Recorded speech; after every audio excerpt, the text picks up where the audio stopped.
Chapter 1027. After such a long time, Little Silver was very excited to finally hear from Master again. Naturally, he had to be 100% alert to complete the task which Master had given him. Even cultivators who stayed up late for a long time would feel uncomfortable if they didn't meditate to regulate their breathing. Because of the heart of a holy beast, Little Silver wasn't too worried about suddenly dying. But there were still complications from staying up late, such as dark circles under the eyes, obesity due to a declining metabolism, listlessness, and so on. But these weren't illnesses for Little Silver. He just needed to drink a mouthful of his own blood and he would be full of energy again. If he took the earliest spirit bus, he should be able to get to Master's house before noon. Before this, Little Silver had tried many ways to get to the Wang family's small villa, but in the end he found that taking a spirit bus was the most convenient. He couldn't play with his phone on the way, and taking a taxi was too expensive. In contrast, Little Silver would rather spend the money he had spent on a taxi on takeout. It was different if he took a spirit bus. This kind of public transportation was more economical and he could play mobile games on the way. Actually, taking the subway was also very suitable, but the Wang family's small villa was too remote and the subway didn't go directly there. The most important thing was that Little Silver really didn't want to be arrested and sent to the police station again. He had realized a very serious problem. As long as he went out alone, he would definitely be arrested and sent to the cultivation police station for tea. For Little Silver, the lunchboxes in the police station already didn't have much of an effect on him. "You're not online today?" Little Silver had just turned on his phone when he got on the bus when he saw that Miss Bai Qiao had sent him a new message. The cultivation simulator test was about to enter the second stage, and she was going to ask Little Silver to come to the internet cafe to help test it out. Naturally, Little Silver's answer was Little Silver's refusal. "No, Master is looking for me today." "All right." Bai Qiao expressed her understanding. "Then I'll go look for old Guang and your boss." The boss she was referring to was Beast King, which was a covert title everyone had come up with after some discussion. As long as Beast King was still around, there was still a chance that the holy beast race could recover. This required something, and even more so, for Beast King to pull himself together and take on the great responsibility of the race. However, he knew that it would not be easy to get the sacred Beast King to perk up. Now, the Holy Beast clan had been completely persecuted by the game. Of course, as the boss, Beast King had thought about abdicating his position and letting Little Silver take over as the new generation's Beast King, but Little Silver was now just an 8,000-year-old baby, and was far from the required age to inherit the throne. But Little Silver actually didn't care. He wasn't interested in the position of Holy Beast King. How comfortable were their days now? Learning from Master, staying at grenade-throwing senior immortal's place to play games, eating takeout, drinking fat otaku Coca-Cola, and playing games. How comfortable were these days? Little Silver opened tomorrow's Arkansas. He heard that today was Billy's 10th anniversary celebration, and the game company had also given all players 1 search warrant, 5 recruitment vouchers, and 20 intermediate battle records. Little Silver felt that this game had a conscience. Then he used the extra prizes to recruit people. Accompanied by cool animation effects, white light 1, green vote 5. Conscience my ass. Little Silver roared in his heart and stomped his feet in anger. Mummy, this brother isn't wearing shoes." A cute boy next to him pointed at Little Silver's pure white feet. The boy's mother had in fact also seen it, and her expression was a little awkward, but she still taught her child not to point at other people, as it was quite impolite. Little Silver knew that this habit of his wasn't very good, but as a pure-blooded holy beast, he didn't wear shoes in his beast form. And the most important thing was that his hooves were very hard. Now that he was in human form, although he was barefoot, the soles of his feet were extremely thick, and he didn't feel any pain at all when he stepped on the ground. On the contrary, wearing shoes gave Little Silver a strange feeling of being bound. Modern society was already very open. Not wearing shoes was a person's personal freedom, and no one could interfere. Besides, Little Silver didn't think there was anything wrong with his feet. Since it didn't affect anyone else, it would be fine. Just as he was thinking this, an extremely strong stench suddenly wafted from the back seat of Little Silver's car, it was a white-collar worker in a black suit. Out of the corner of his eye, Little Silver noticed that for some reason, the soles of this white-collar little brother's feet had suddenly itched, and when no one was looking, he had secretly taken off one of his shoes and scratched the soles of his feet. Then, the stench wafted out. In the next second, everyone turned to look at Little Silver, who was the only one in the car who wasn't wearing shoes. After staring for several dozen seconds, the spirit bus driver uncle couldn't take it anymore.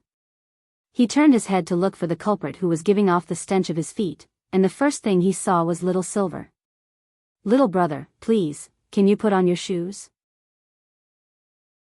Otherwise, I'll have to ask you to get off the car." Little Silver felt very wronged. "This isn't my smell, you're the only one in the whole car without shoes. Who else could it be?" The shameless white-collar little brother echoed from the back seat of Little Silver. Everyone in the car was instantly stirred up. "Get off. Hurry up and get off. It stinks. It really isn't my smell." Little Silver was furious. He absolutely couldn't get off in the middle of the road. There were no bus stops along the way, and if he got off in the middle of the road, he wouldn't be able to reach the Wong family's small villa before midnight. The driver uncle pinched his nose and had an extremely resentful look in his eyes. He wouldn't provoke this kind of unreasonable passenger, because if he did, and the other party got into a scuffle with him, all the passengers in the car would suffer.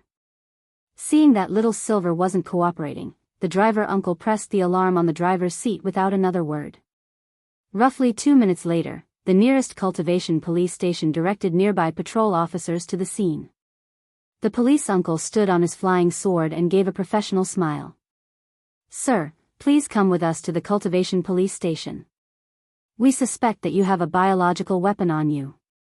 Little Silver, Wang Ling called Little Silver over, intending to work with Loopy Toad to search for the whereabouts of the Black Shadow Army and help the teachers of number 60 High find the remaining fragments of the Jade Scroll of school history. In fact, the appearance of the Black Shadow Army on the streets naturally attracted the attention of the cultivation police station. The Black Shadow Army and a large number of killers had acted at the same time, but hadn't harmed a single person on the streets. It wouldn't be an exaggeration to call this a conspiracy. After the incident that day, Teacher Pan, Lotus Sun and Feather Lin were all taken to the cultivation police station for statements. After some detailed questioning, the three of them returned home. Officer Gao at the police station studied the statements until the next day. He felt that there was something fishy about this matter, and perhaps he should report it to the higher-ups. Just as he was about to make a call, a familiar figure flashed past his office at the door. "Brother at the door, wait." Gao Mu felt that he had seen a familiar figure. The patrol officer in charge of escorting Little Silver came in. "It's like this, we just found something on the spirit car, found my ass. Hurry up and let him go." This was the nth time that Officer Gao Tian had seen Little Silver enter the police station. Furthermore, every time Little Silver entered the police station, the result of the investigation was that it was a misunderstanding. Of course, this wasn't the most important thing. The most important thing was that the police station would lose a lot of bento boxes. The police officer in charge of patrolling was clearly puzzled. Seeing that it was Officer Gao in the office, Little Silver was delighted. "Ahahaha. So it's Officer Gao. Why are you here at this branch? Weren't you from the Anning District Cultivation Police Station?" I was promoted, congratulations." "Since it's appreciated, does that mean that the police canteen in this district is bigger? Do you have any new bento boxes? Give me 20 of them, thank you. King want a foot after giving me an inch?" The corners of Officer Gao's mouth twitched. "No, you don't investigate the truth clearly every time, and arrest me because of a misunderstanding. I don't want compensation for mental damage, I just want to eat some food. Is that too much?" Officer Gao, Tianjin. Chapter 1028. Since entering the era of national cultivation, the advent of order meant that the cultivation world was no longer a place where the strong were revered and strength ruled. In this era, cultivation level did not mean everything. If a powerful cultivator violated the morality of human relations and violated the rules and regulations, he would also be severely punished. Peace. This was the main theme for all cultivators on Earth to work together for development. But under this main theme, there were always some people who liked to take risks out of desperation and break the law. Thus, there was a need for the cultivation police to exist. In addition to specially assigned civilian policemen, the cultivation police also had a powerful cultivator patrol team under the banner of the cultivation police, the Immortal Arts Mobile Squad. This was the most basic profession in the cultivation police, and represented a large number of patrol officers. They flew on flying swords and dutifully patrolled a fixed area every day to protect the safety of the city, and the moment they received an alert, they could immediately dispatch personnel to check out the situation. Back then, Audiobook had actually also been a member of the Immortal Arts Mobile Squad. To enter the government department, most cultivators had to start with the Immortal Arts Mobile Squad. It was just that Audiobook had been luckier. He had just passed the cultivation police's assessment after graduating from university and received his Immortal Arts Mobile Squad intern certificate when the gate between worlds descended, and then, there was no then.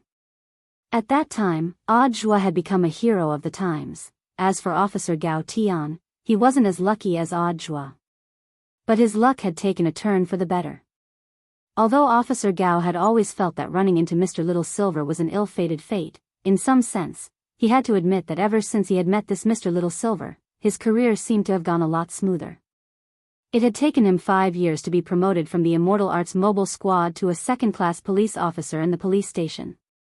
He didn't have to go out in public every day, and was instead responsible for handling reports from nearby residents. Then, it had taken him another 5 years to be promoted from a second-class police officer to a first-line police officer, and he was in charge of handling online public opinion in the main office. To put it bluntly, he was in charge of the operation of the official accounts on the major platforms of the local police station, as well as screening for eye-catching rumors from the media online. Occasionally, he would ask a female colleague to come forward and take a selfie to prove that the one running the official account was a beautiful policewoman, and not a rough man sitting in front of the computer every day with instant noodles in his hands. Of course, there were times when colleagues from other departments weren't free, and Gao Tian had to help out. He was in charge of interrogations. For example, during the interrogation of Little Silver, Officer Gao had taken the initiative to help out, which was how they had run into each other. As an outstanding first-class cultivator police officer, Officer Gao enjoyed the work day after day even though it looked very boring. A Class 1 police officer could be promoted online to a Class 1 superintendent with his own office. Gao Tian originally thought that he would need to spend another 5 or even 10 years to reach that step. In the end, he hadn't expected the leader to suddenly call him up one day after arresting Little Silver twice. When Officer Gao received the call, she was excited. The officer on the other end of the line told him that due to personnel changes, there happened to be an empty superintendent position in another district. After careful screening by the higher-ups, they found that he had the best merit points and overall performance, so he was promoted. Gao Tian didn't know if this had anything to do with Little Silver. However, there was indeed a saying, silver unicorns would bring luck to the people around them. This luck was like a Wi-Fi signal that spread out, allowing others to absorb this luck. Thus, after other people absorbed Little Silver's luck, Little Silver himself would become very unlucky. This was also the reason why Little Silver was sent to the police station every time he went out. Because there were too many people around him. They sucked away his luck. On the contrary, it wouldn't be a problem for him to stay at home and be a fat shut-in. In the end, Gao Tian used his meal card to order 20 portions of canteen lunchboxes for Little Silver. Little Silver was actually right. They had caught the wrong person, so they had to make it up to him. Besides, this brother Little Silver indeed didn't have foot odor after being verified. When they bought the lunchboxes, Gao Tian took Little Silver to a pond next to the police station to verify it. If it really was the kind of stinky feet that reeked to the heavens, the fish in the pond would definitely turn belly up. In the end, not only were there no dead fish, a few lotus flowers instantly bloomed in the pond, stunning all the police officers. If you're done eating, hurry up and leave. Gao Tian put a pile of lunchboxes in front of Little Silver in a bad mood, looking as if he had already lost to Little Silver. He knew that given Little Silver's appetite, a mere 20 portions might not even be enough.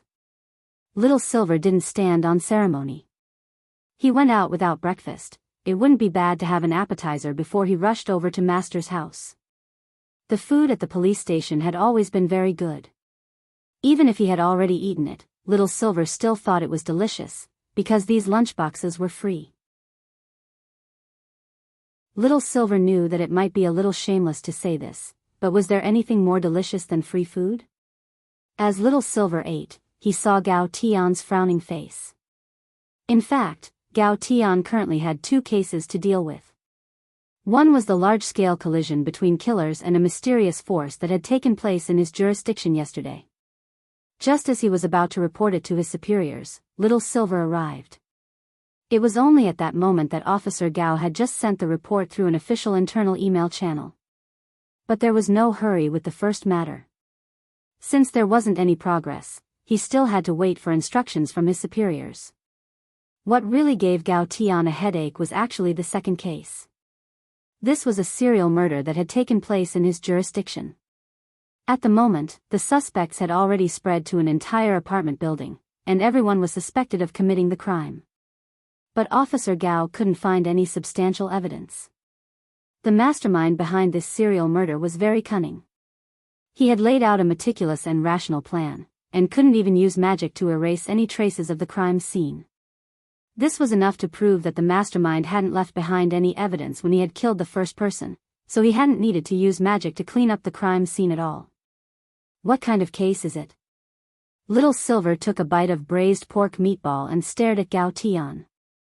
Gao Tian, Mr. Little Silver, this is an internal matter of our police station. I know, but even if it's an internal matter, it doesn't mean we can't ask for outside help.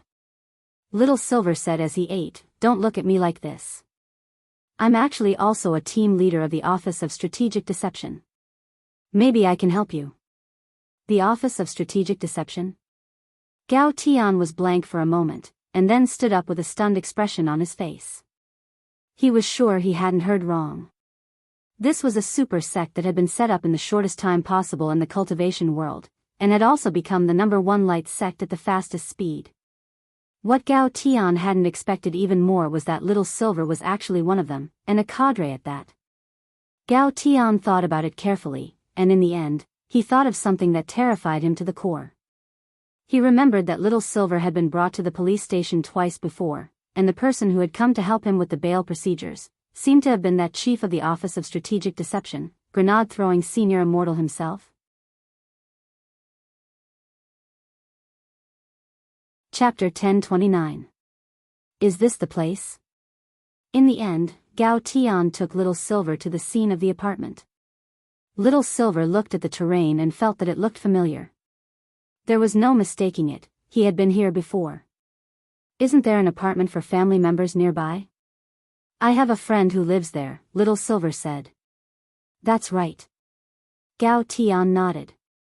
This was also one of the main reasons why the higher-ups had demanded that this serial murder case be solved and the murderer found as soon as possible.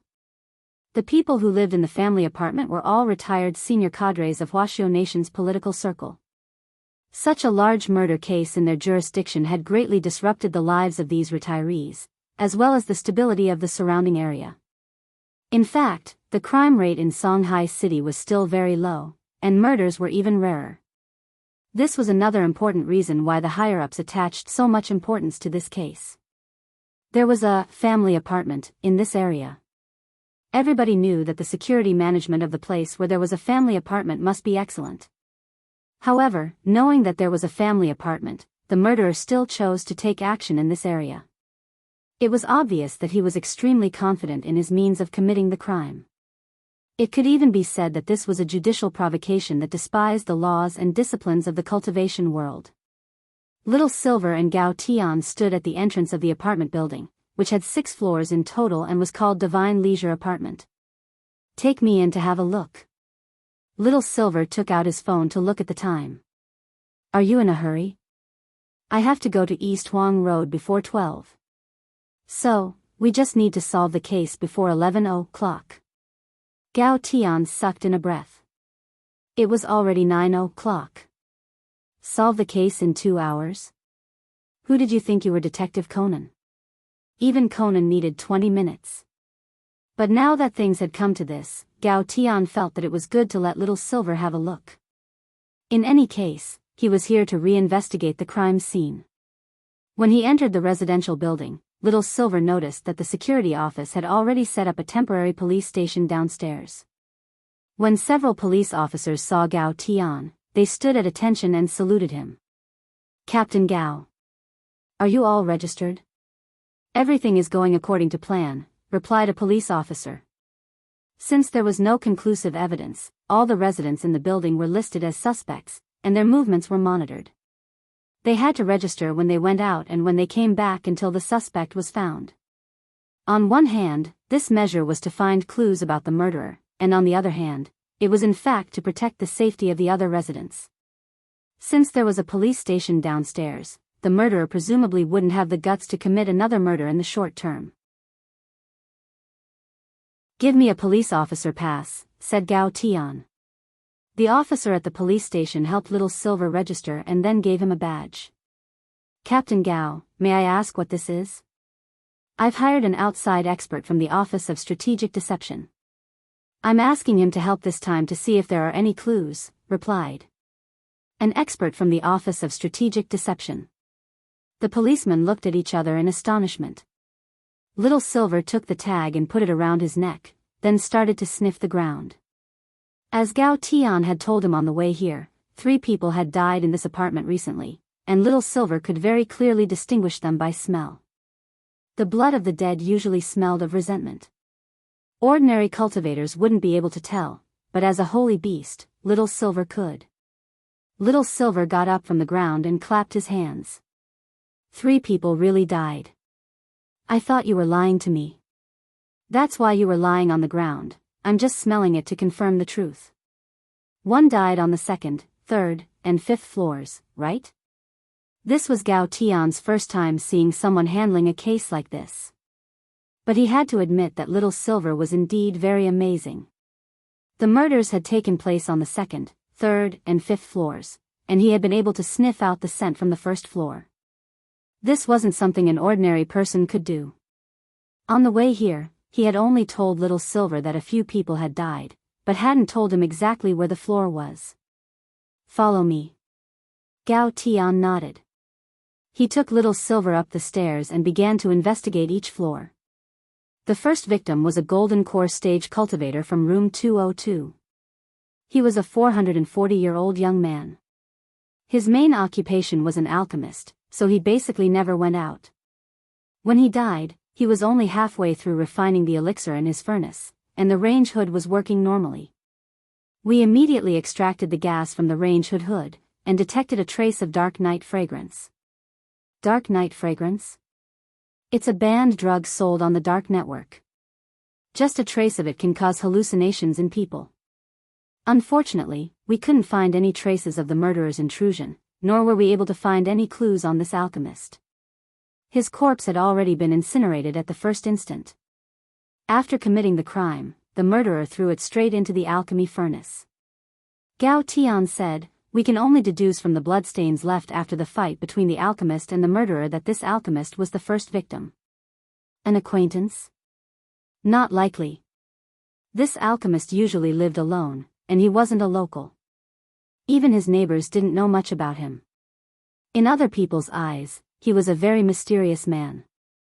So the problem now is that you don't know how the murderer broke into the house, killed everyone, and didn't leave any clues, right? That's one of the suspicious points. Gao Tian said as he walked. After the murderer committed the first murder in room 202, it was 24 hours before he attacked the second person on the 3rd floor. The person who died was Li Daofei, an online live streamer. Like the first alchemist, she usually didn't go out.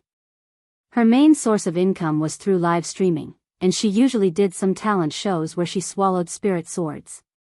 But what the murderer didn't expect was that Li Daofei was doing a live streaming at the time. She was killed as soon as she opened the door. Her fans heard a loud noise, and when they saw that Li Daofei hadn't come back, they decided to call the police. Then, the third victim was a coder.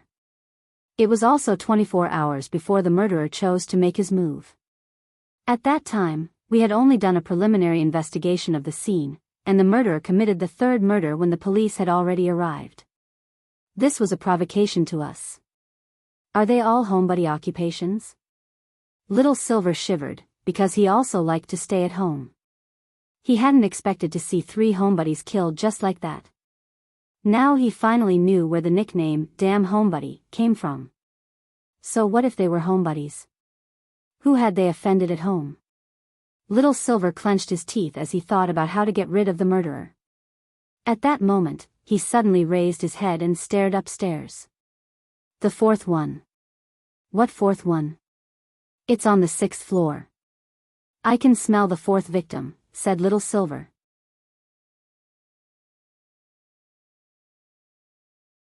Chapter 10:30.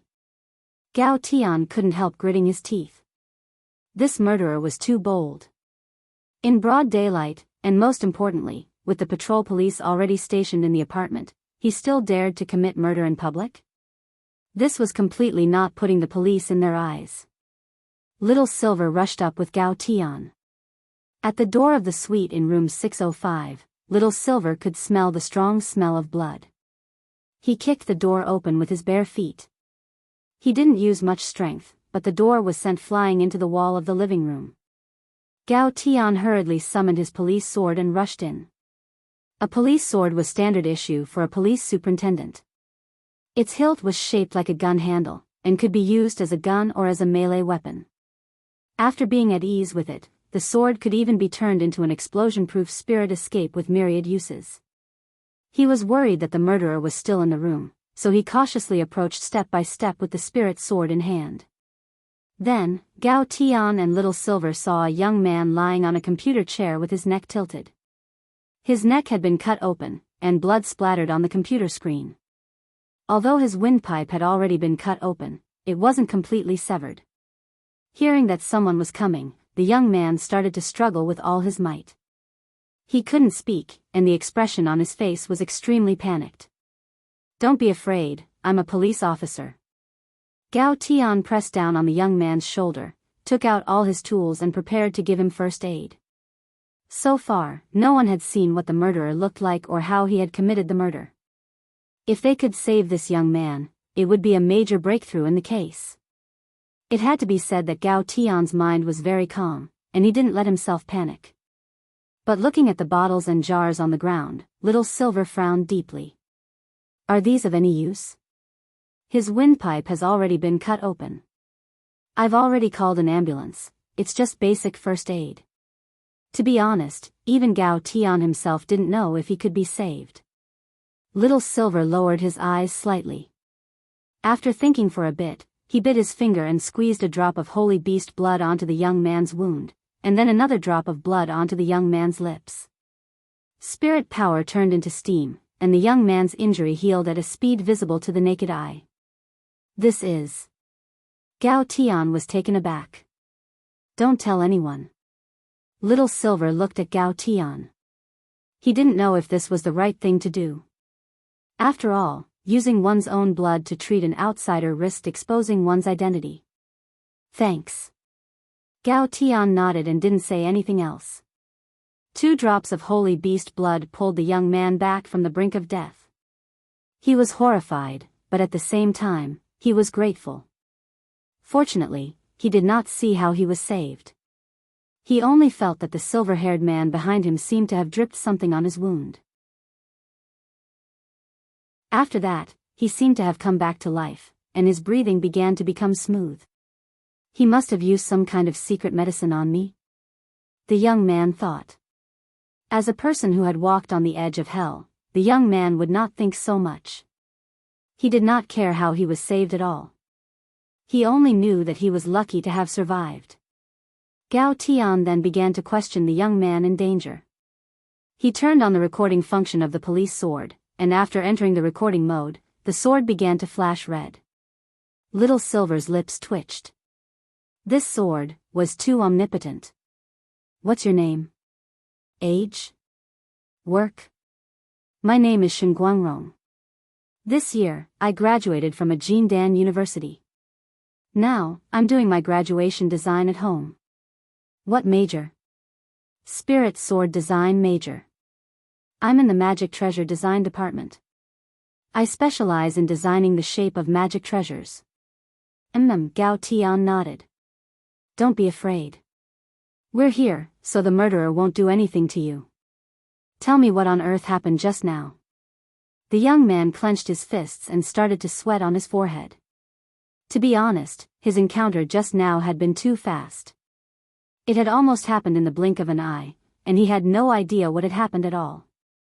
Unfortunately, officer, I didn't see the murderer clearly. Shin Guangrong said. Then, he looked at the laptop in front of him with lingering fear. There was a pair of hands that suddenly reached out from the computer.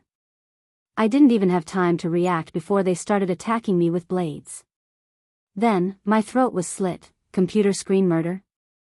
Gao Tian was shocked. What kind of hands were those? Those hands were hairy and a little black. They looked like the hands of a middle-aged man. The nails were very long, and there were some bloodstains between the nails. It looks like it should be the same murderer. Based on the details provided by classmate Shin Guangrong, Gao Tian determined that the person who had attacked Shin Guangrong this time was the murder suspect in this serial murder case. Judging from the description of the hands, this should be a dark-skinned man who was about 1.7 meters tall and weighed about 130 kg. The murderer hadn't cleaned the bloodstains between the nails. He probably regarded them as something like a metal and couldn't bear to wash them off. From this, Gao Tian determined that this murderer was 100% mentally ill. But to kill someone through a screen, Gao Tian had indeed never encountered such a method before. There were many methods in the cultivation world. To kill someone through a screen, one had to transform one's body into spirit fiber. It wasn't that there weren't such spells, since many delivery companies in the cultivation world already had a screen transmission service. But the problem was that the transmission was inanimate. To break down a person's body into something as ethereal as spirit fiber and then reassemble it on the other side of the screen, in Gao Tian's opinion, this was simply playing with fire. Furthermore, given Shanghai City's level of cultivation technology, the network police at the terminal would be able to detect it in an instant if a live body was really transmitted through a screen. Gao Tian already knew the murderer's modus operandi. Indeed, killing someone through a screen could be done silently and without leaving the slightest trace. But there were still some inexplicable suspicious points in this murder case. For example, the murderer had slit the throat of the college student Shin Guangrong who had just been in danger, which was very similar to the coder who had died on the 5th floor. However, this didn't match the alchemist and the female online live streamer who had died first. The alchemist's house was decorated in a classical style, and there wasn't anything like a computer screen.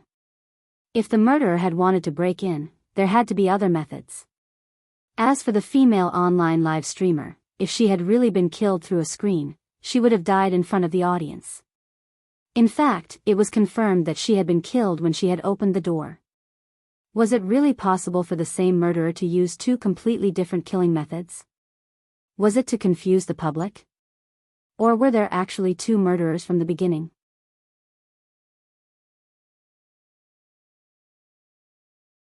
Chapter 1031. There were two murderers. Gao Tian felt that he wasn't far from the truth. To be honest, if it hadn't been for Little Silver, they might still have been fooled by this suspect. Now that they knew the suspect's modus operandi, everything seemed to fall into place. The next step was for the police to get busy. The next step was to cast a net and set up a trap so that the suspect would take the initiative to offer himself into the trap. Thanks to Little Silver, Gao Tian was already able to produce the first phase of the murder investigation report when he returned to the police station that day.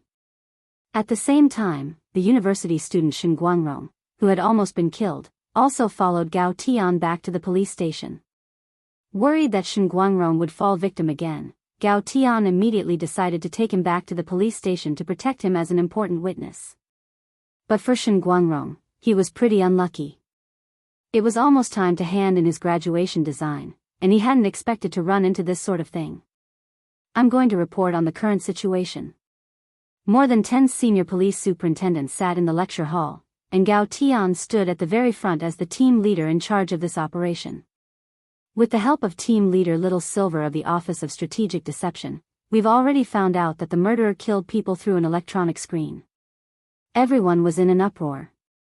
Silence. Gao Tian cleared his throat.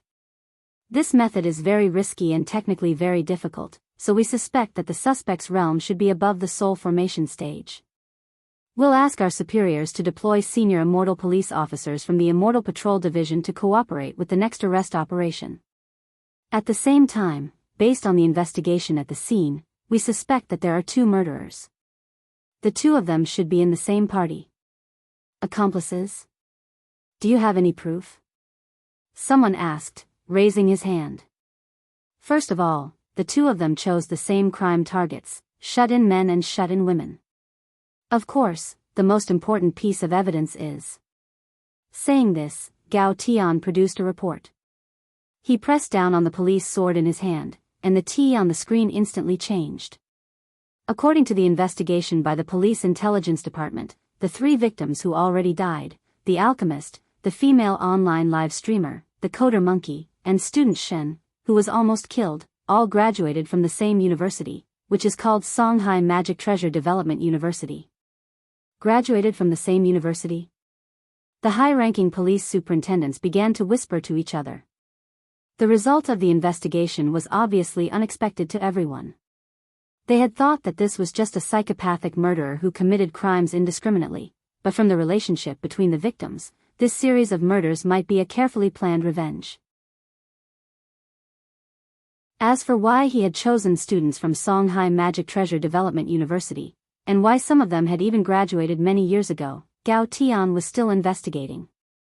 But what was certain was that the next time the murderer committed a crime, he would definitely target the students of this university for revenge. This was the reason why Gao Tian brought Shen Guangrong back. According to Gao Tian's investigation, after the 3 victims had died in Divine Leisure Apartments, Shen Guangrong was the last student in the apartment building who was enrolled in Magic Treasure Development University. Since Shenxian Apartments was cheap and it was very close to Songhai Magic Treasure Development University, it wasn't strange that there were students from that university. However, in reality, there were many dormitories close to Magical Treasure Development University. Gao Tian suspected that there must be a reason why the murderer chose Divine Leisure Dormitory. Now, let me talk about our next step. After thinking about it, Gao Tian gave new instructions: thoroughly investigate the relationships, studies, and living conditions of the 3 victims and student Shen during his time at university, and find out what they have in common. At the same time, inform Magic Treasure Development University students who are renting apartments on their own that they must turn off the screen delivery function before the murders are solved, and also turn on the network firewall. This way, if they encounter any unidentified objects passing through their screens, they can directly report it to the police station. In 3 days, before midnight on September 18th, no matter where you are, please work with me to arrest the murderer in this case. Saying this, Gao Tian bowed deeply to the high-ranking police superintendents below him. It was September 18th, 17 days before the end of the summer break. After figuring out the murderer's modus operandi with Little Silver's help, Gao Tian began to carry out further investigations around Divine Leisure Dormitory. At the same time, Little Silver and Loopy Toad were carrying out a mission personally issued by Wang Ling, to find the remaining fragments of the Jade Scroll of school history and to search for the Black Shadow Army's hiding base. The Fate Dao that group of people mastered was very special.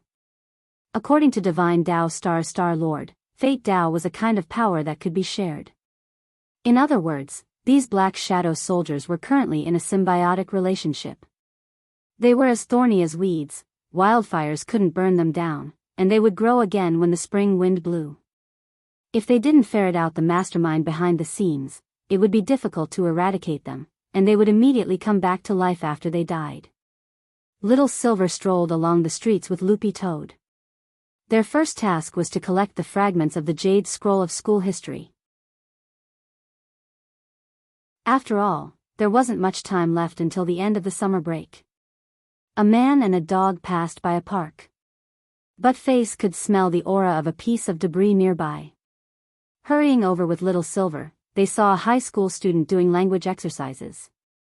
This wasn't a kid who had come out to copy homework, but the son of the shop owner in the park, who was doing his homework as he looked after the shop. Dog 2 glanced at his school uniform and realized that the youngster was from number 59 high school. "Hello, classmate." Little Silver walked over. "Which problem can't you solve?" "You are?" The youngster looked up. "I'm actually a tuition teacher." Little Silver casually gave up his identity. Looking at the exercise scroll in the youngster's hand, he then took out a sack from his pocket. From inside, he took out an identical one. The homework in this sack was already done. Pen and eraser, these two gremlins, had spent the whole night doing nearly 1,000 copies of their summer vacation homework, which included all the major exercises that high school students would encounter during the break. As for their ultimate goal, it was very obvious: to trade. Exchanging the completed homework for the unfinished ones. Provided that the jade scroll of school history fragment that Little Silver and the others were looking for was in that homework. "I have some completed ones here, do you want to trade?" Little Silver took out the exercise scroll and handed it over. The youngster opened it and looked at the neat handwriting on the scroll. The answers were correct, but at the same time, he was a little hesitant. "Is this okay?" "Teachers generally don't check summer vacation homework. It's fine as long as you finish it. Also, the homework is written in square regular script, which is relatively easy to imitate if you write it seriously." Little Silver tricked him. "Look at you, you've been struggling for so long with just one question." Then he glanced at the paper the youngster was working on. It was a connecting question. The question was, which profession did the following 8 soul questions correspond to? The 8 professions were: key maker, canteen auntie, fortune teller, delivery boy, garbage sorter, express driver, hairdresser, and neighborhood security guard. The corresponding soul questions were: do you deserve to be a beggar? Who do you think you are? What are you?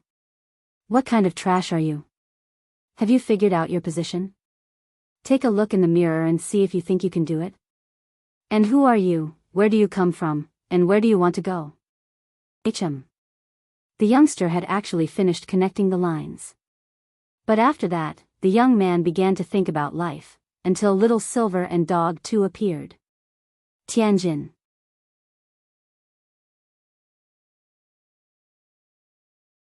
Chapter 1032. Little Silver and Loopy Toad believed that anyone who saw these 8 questions of the soul would ponder deeply about their own lives. As far as Little Silver was concerned, he actually felt that this question was quite up to date with the times. Ever since the pilot project in Songhai City had started in the last few months, the entire city's citizens had been busy sorting out garbage. "Bastard, you still want to find me?" They might even seize your spirit sword on the spot and make you help pick up rubbish in the city. You'd only be done after picking up 5 kilograms of rubbish. Therefore, if you saw a person carrying a black sack in the middle of the night, acting suspiciously, this person might not be a thief, but someone who came out to throw rubbish. If you don't throw the garbage at this time, there will be a row of garbage sorting aunties standing in front of the garbage room in the morning waiting for you with a smile on their faces. They will ask you, "What kind of garbage are you?" Thank you for your cooperation. Little Silver successfully exchanged Chinese test papers with student Shen Guangrong from number 59 high school. Student Shen was overjoyed. "Can I change my other homework too?" Little Silver glanced at student Shen. "Do the rest yourself.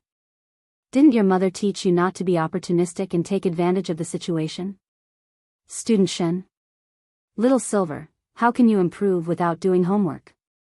If you don't improve, how are you going to get into a good university? If you don't get into a good university, how are you going to reach the pinnacle of your life? How are you going to marry a rich and beautiful woman?" Then, student Shen fell into deep thought again. In any case, he had already gotten what he wanted, so Little Silver didn't think he was going overboard. Being opportunistic was wrong in itself. Dog 2 found a secluded spot at the entrance of the little shop in the park and drew up a transmission array. The specific coordinates were Headmaster Chen's office. After receiving the homework, they wouldn't choose to take it with them, because doing so might attract the attention of the number 60 high teachers who were hiding nearby. Thus, Little Silver and Loopy Toad had already come up with a plan. They would send one back whenever they collected a book. In any case, the magic array used for item transmission wasn't complicated, they just needed to know the coordinates. Loopy Toad stretched out its dog paw and injected spirit energy into its nail.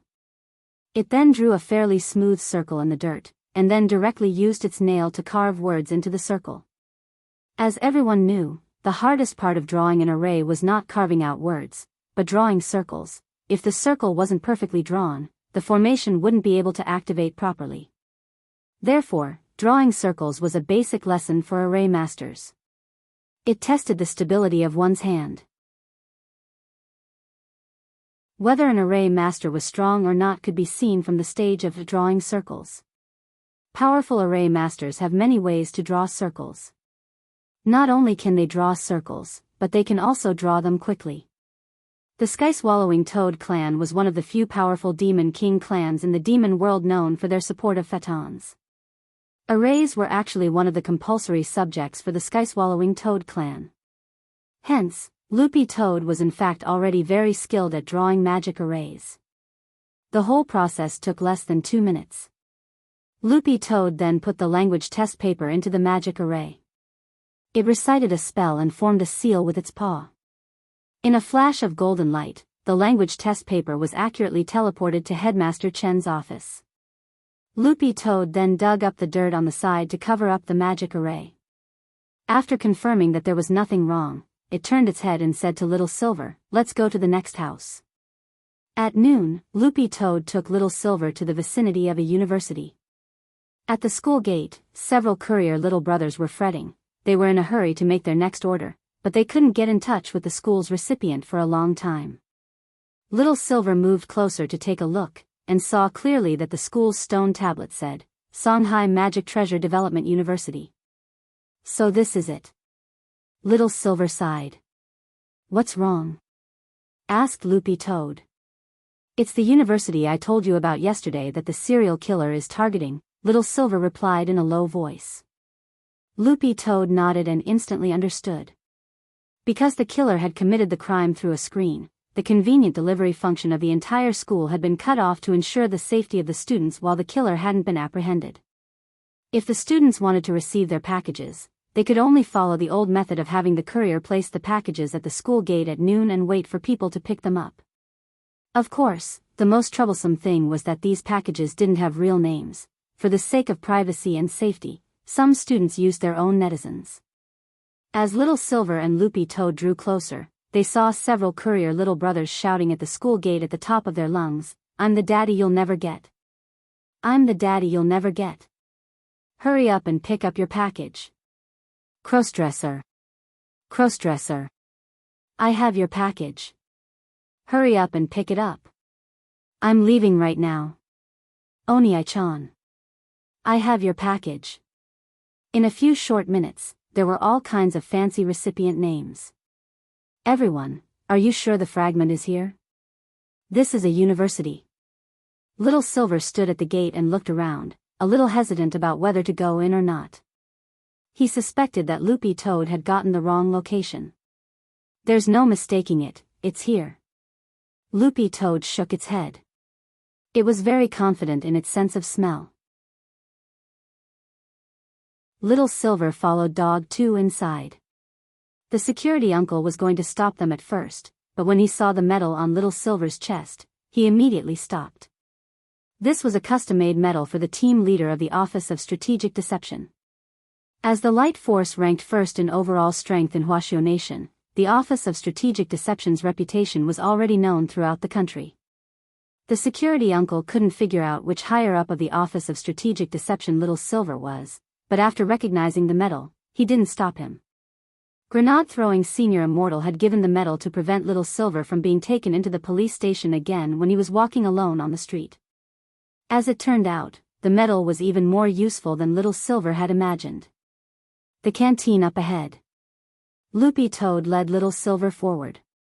As they approached the canteen entrance, Little Silver's gaze focused on a university student who was writing at a tremendous speed. There was no doubt that this was a female university student from Magic Treasure Development University. Next to her seat was a thick stack of high school exercise papers. "What are you doing?" Loopy Toad was blank at this scene. A university student doing a high school student's homework. Little Silver could only think of one possibility. He slowly walked over and stared at the long-haired girl who was writing at a tremendous speed. The girl's meal card was still on the table, and Little Silver almost immediately saw the girl's name, Lin Shuyao. "Are you helping someone else with their homework?" Little Silver asked. Lin Shuyao tucked back her long hair and raised her head to give Little Silver a lazy look. "It's 100 yuan for an ordinary subject exercise book, 200 yuan for an accurate copy of the subject exercise book, and 100 yuan for an examination paper." After saying that, Lin Shuyao took out a QR code from around her neck and put it on the table. "Scan the code to pay, and I'll get everything done today." Little Silver and Loopy Toad.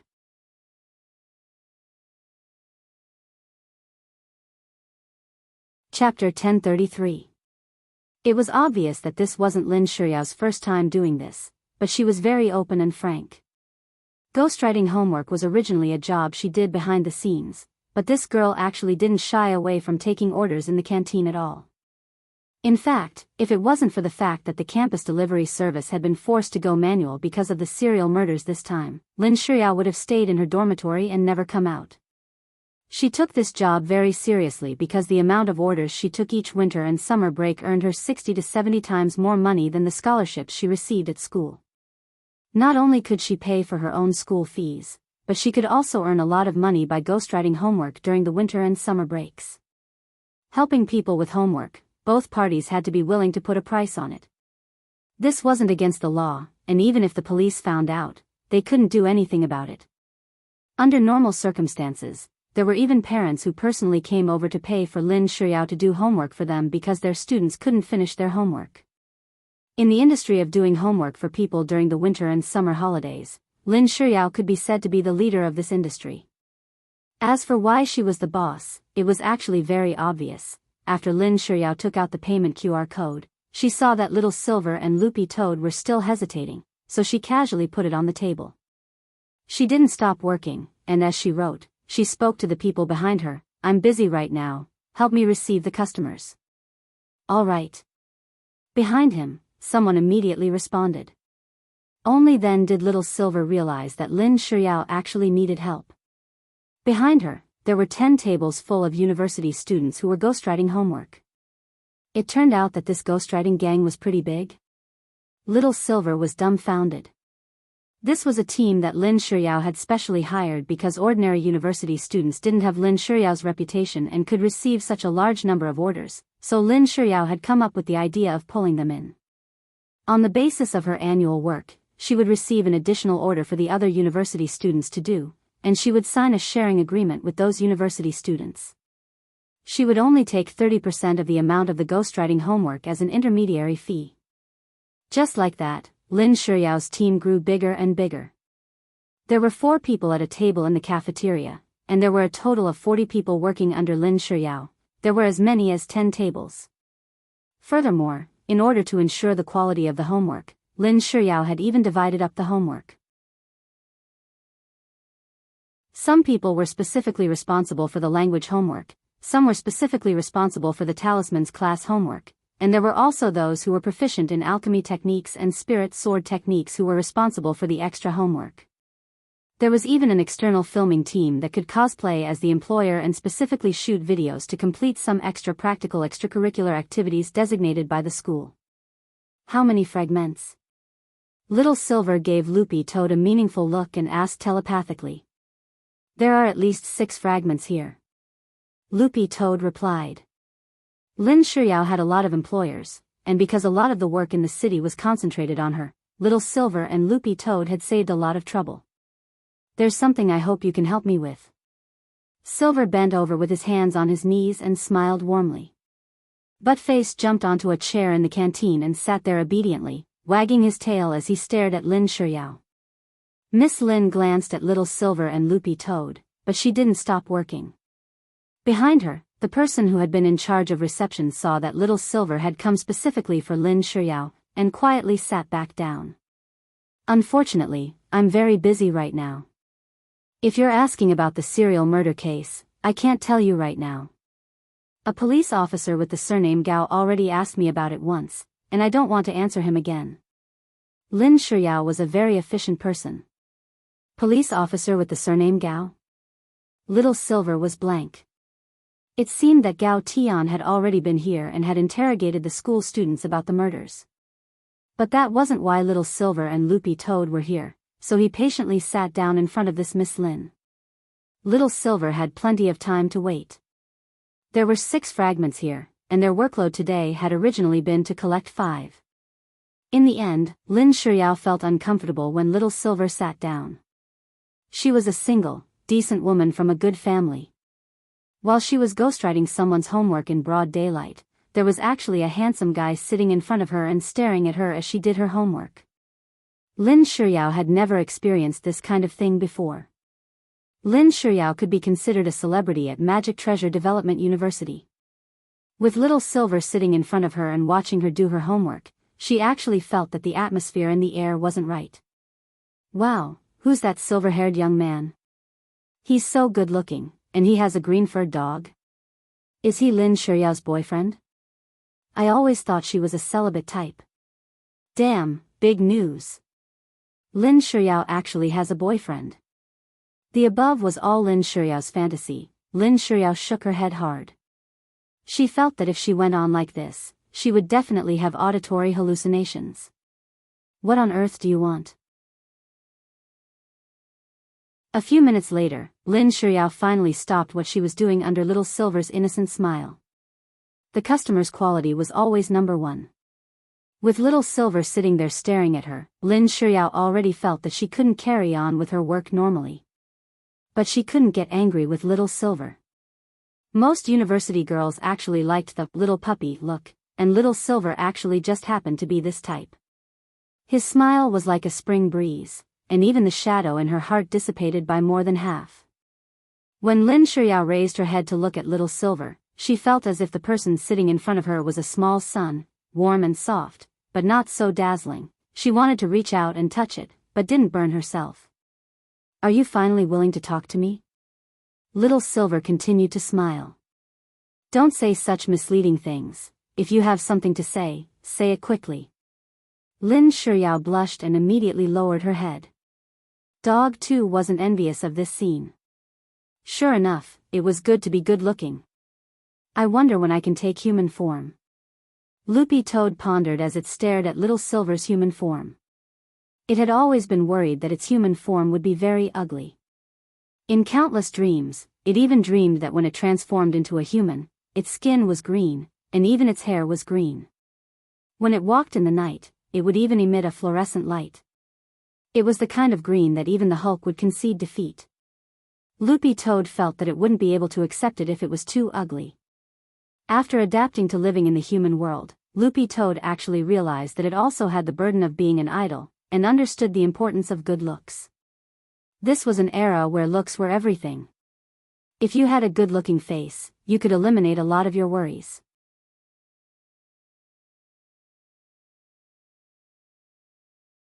Chapter 1034. It was human nature to love beauty. While one's looks were something you were born with, there had always been an endless supply of magic and elixirs in the cultivation world to change one's appearance based on each person's different aesthetic needs. Cultivators didn't need to use a knife at all for cosmetic surgery, and it was very safe. Youth-retaining pill. It can optimize your original facial features to a certain extent, improve the condition of your skin, and make you look younger. Among them, Huagua Water Curtain Group's youth-retaining pill was the most famous. Of course, if you wanted to completely change your appearance, you could use a face-shaping pill. Within half an hour after taking it, your face would be as malleable as plasticine.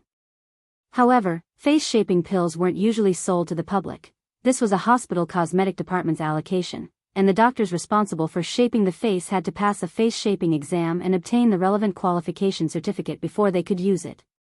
The truth was that Loopy Toad wasn't worried about how ugly it would be in human form. It was worried that its hair would be very strange. There were a lot of green-haired men in cartoons, but if they were in real life, they would definitely look very strange. Of course, the fear of being ugly was not something everyone had. For example, little Master Ling was worried that he was too handsome, and had forcibly pulled his appearance down to average standards. Face was something you were born with. Loopy Toad stared at Lin Shuyao. Although it had only known Lin Shuyao for a few short minutes, it could already feel the charm of this good-looking straight-A student. A group of college students doing homework for someone else taking orders in the school cafeteria with great fanfare was definitely a beautiful sight. Letting little Silver continue to stay here would disturb her work, so Lin Shuyao listened to his request patiently. Little Silver didn't go into detail, and just told Miss Lin that for some reason, they needed to exchange some specific exercise books and test papers. Lin Shuyao took the exercise books from little Silver's hands and stared at them. The handwriting was neat and extremely beautiful. Furthermore, Lin Shuyao had never seen the handwriting on them before. Thus, Lin Shuyao agreed to little Silver's request. It's up to you how much you want to exchange. Then, she buried her head in her homework again. Thank you. The exchange was a success. Little Silver and Loopy Toad were pleasantly surprised to receive 6 fragments in one go. Out of the corner of her eye, Lin Shuyao sized up the 4 test papers and 2 exercise books which Little Silver had exchanged, and couldn't help feeling an itch in her heart. Brooding over the beautiful handwriting, she suddenly had an idea. She really wanted to meet the owner of such beautiful handwriting. Who wrote this homework? Lin Shuyao asked without raising her head. To be exact, Master wrote it, Little Silver replied. He was well aware that pen and eraser, these 2 gremlins, were merely acting on little Master Ling's will. While they would help little Master Ling with his homework, there were also rigid rules. 1. The homework must be questions that he has already completely mastered. 2. The 2 gremlins, eraser and pen, are unable to help with emotional expression topics such as essays. Apart from these 2 hardcore conditions, the rest were up to Wang Ling. He could even set the handwriting on the exercise books. Most of the exercise books were in square and regular script, but because some of the questions were emotional expressions, Wang Ling had to write them himself since pen and eraser couldn't work together. Although there weren't many questions, it was Wang Ling's handwriting that deeply captured Lin Shuyao's attention. 1 Silver and 1 Dog could see through Miss Lin's thoughts, and they couldn't help sighing in their hearts. It could only be said that little Master Ling was in the end little Master Ling. Without even going out, he could casually win over a university girl, and an incomparably beautiful and abstinent female top student. It wasn't strange that they could see through Lin Shuyao's thoughts. Little Silver was a holy beast, while Loopy Toad was a quasi-holy beast. On top of that, the Silver Dog and the Silver Dog had long since comprehended the Sacred Heart illumination ability from their private conversations. Although this ability wasn't as powerful as Wang Ling's mind-reading ability, which could radiate infinitely far away, it could still read a person's inner thoughts at a close distance. The truth was that Loopy Toad didn't even think it needed the Bright Saint Heart ability at all when it came to Lin Shuyao. This kind of young girl, who was still in puberty, could completely betray her inner thoughts with just her expression alone. I don't know what you're looking for, but it looks like the things you're looking for are probably mixed in with this group of children's high school summer vacation homework, right? Lin Shuyao cupped her chin as she tried hard to think of a possible course of action in her mind. Finally, she gritted her teeth. How about this? I'll make a deal with you. I'll increase the number of orders and help the girls collect as much homework as possible. That way, you might be able to find everything faster. So that's how it works. Little Silver pondered for a moment, but at the same time he was worried that Lin Shuyao wouldn't be able to complete the task as promised. This kind of workload was 100% excessive. You don't have to worry about me. Since I agreed to increase the number of orders, I'm fully confident.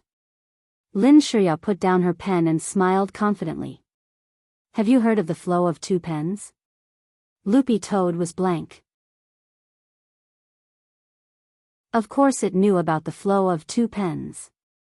This was the move that Dopigua used to copy homework in number 60 high school. Moreover, Dopigua had upgraded this move and introduced the flow of 5 pens to copy homework to increase the speed of copying.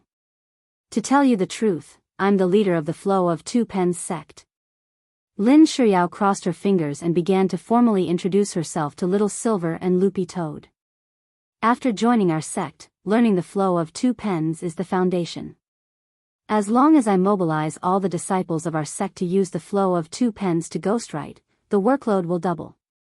Lin Shiryao said, of course, as the leader of our sect, my highest strength isn't just the Flow of Two Pens. After saying that, Lin Shiryao took out all the pens in her pencil case. She held one pen between her fingers, and with her two hands, she held 8 pens in total. F***K. Flow of 8 pens. Loopy Toad now completely believed in Lin Shiryao's identity as the founder of the Flow of Two Pens sect. It could only be said that as the founder of the Flow of Two Pens sect, Lin Shiryao indeed had the qualifications to take on this great responsibility. Writing homework with 8 pens, that speed was simply unimaginable. In Lin Shiryao's eyes, these high school exercises were already as easy as eating and drinking. While using the 8 pens, Lin Shiryao had already transformed into a humanoid typewriter. Like a swordsman, she put all the pens in her hands into the pencil case. Her movements were so smooth it was like an exquisite dance performance.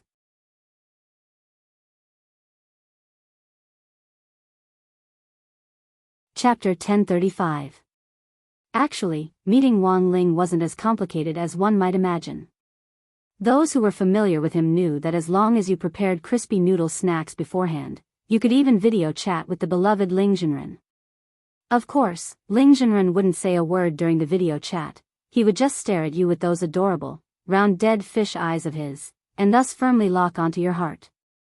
A lot of the time, if you wanted to see into a person's heart, you just needed to look into their eyes.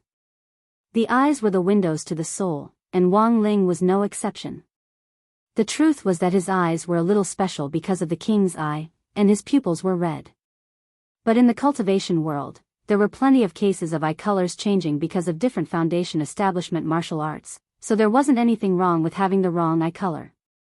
Of course, there were some people who deliberately wore cosmetic contact lenses in pursuit of color, which wasn't allowed at school. There was a big difference between natural eye color and cosmetic contact lenses, and the teacher in charge of the school inspection at the entrance could tell at a glance with his many years of experience. Taking a deep breath imperceptibly, Little Silver sorted out his thoughts and planned to continue discussing the next step of their collaboration with Miss Lin. He felt that Miss Lin's proposal was reasonable, but to avoid upsetting Little Master Ling, he made an additional request. He hoped that Lin Shiryao would only observe from a distance and not get too close. Lin Shiryao had no interest in this. Her original intention had just been to see what on earth the owner of this beautiful handwriting looked like to satisfy her curiosity. As for whether she could talk to him, Lin Shiryao didn't have any particular expectations to begin with. Lin Shiryao had been in love once, but after breaking up with her ex, she had completely given up on relationships, and felt that she would never fall in love with anyone again. In Lin Shiryao's view, being in love was simply torture. Lin Shiryao could list out more than 100 benefits of being single. She was unfettered and unfettered. She didn't have to go through the routine of hypocritical warmth every day. She lived more authentically than anyone else. How great was that? Just like that, the deal was officially finalized. Then it's a deal. Lin Shiryao started to take deep breaths to hide the joy and anticipation in her heart. She had the assistants behind her start to increase the number of online orders.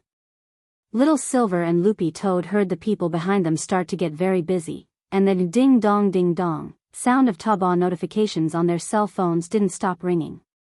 Where there was demand, there would be a market. The profession of ghostwriter was just a job born out of the development of the times. Trash sorting, for example, had recently become popular. Loopy Toad believed that it wouldn't be long before a company would launch a professional garbage sorter who would not only help sort and empty the trash, but would also be on call like a delivery boy.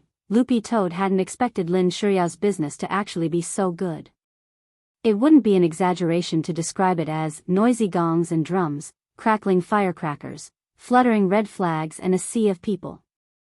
At this rate, he would definitely be able to collect all the fragments of the Jade Scroll of school history before the semester started. But at this moment, a loud boom suddenly came from outside the cafeteria, followed by many students running into the cafeteria in panic, some even screaming. "What's the situation?" Lin Shuyao stood up and grabbed a flustered boy to ask. "Big Sister Lin. I think there's an explosion in the auditorium." "Explosion? What happened?" I don't know either." The boy was also dumbfounded. "I just went out to receive a package, and then I heard a loud noise coming from the auditorium." "Did anyone get hurt?" "I don't know, but I remember that there seems to be a teacher giving a public lecture in the auditorium at this time. There are about 50 alumni in the auditorium right now. You guys stay here, I'll go take a look," Lin Shuyao instructed the people behind her, and then she set off for the auditorium.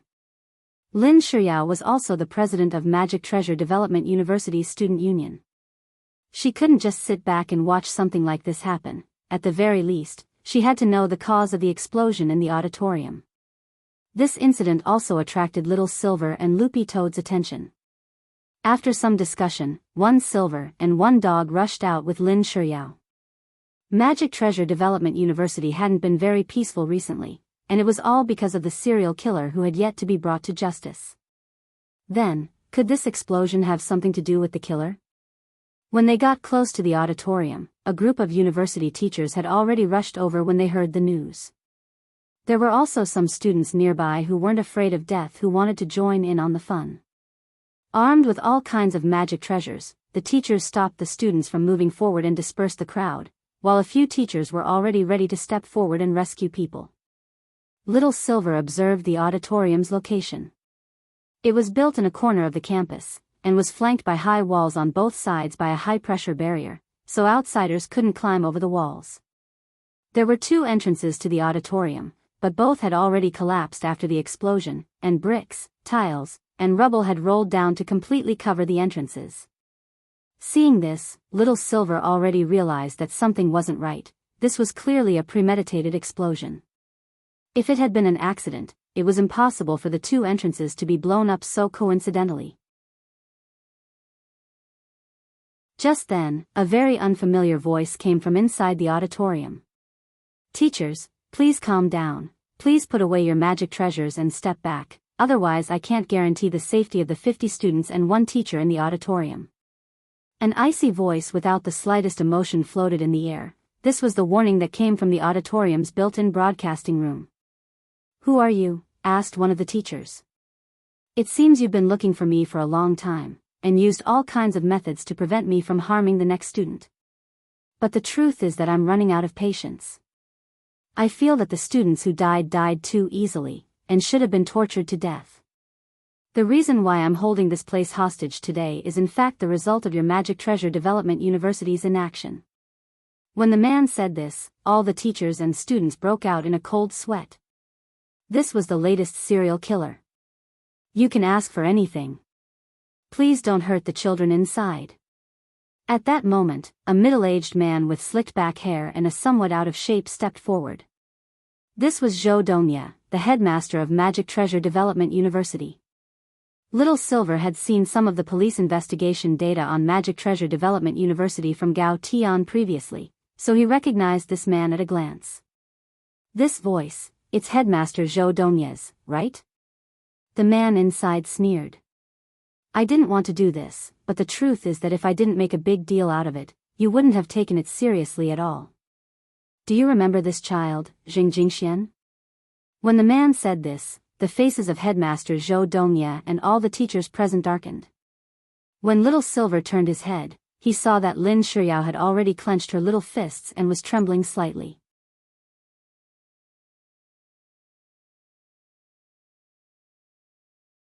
Chapter 1036. After receiving the news from the school, Gao Tian immediately rushed in the direction of the school.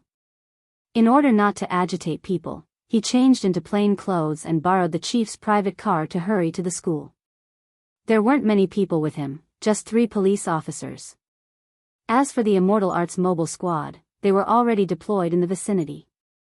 They were hiding nearby and wouldn't show themselves for the time being. As soon as Gao Tian gave the order, they would rush in to save the students.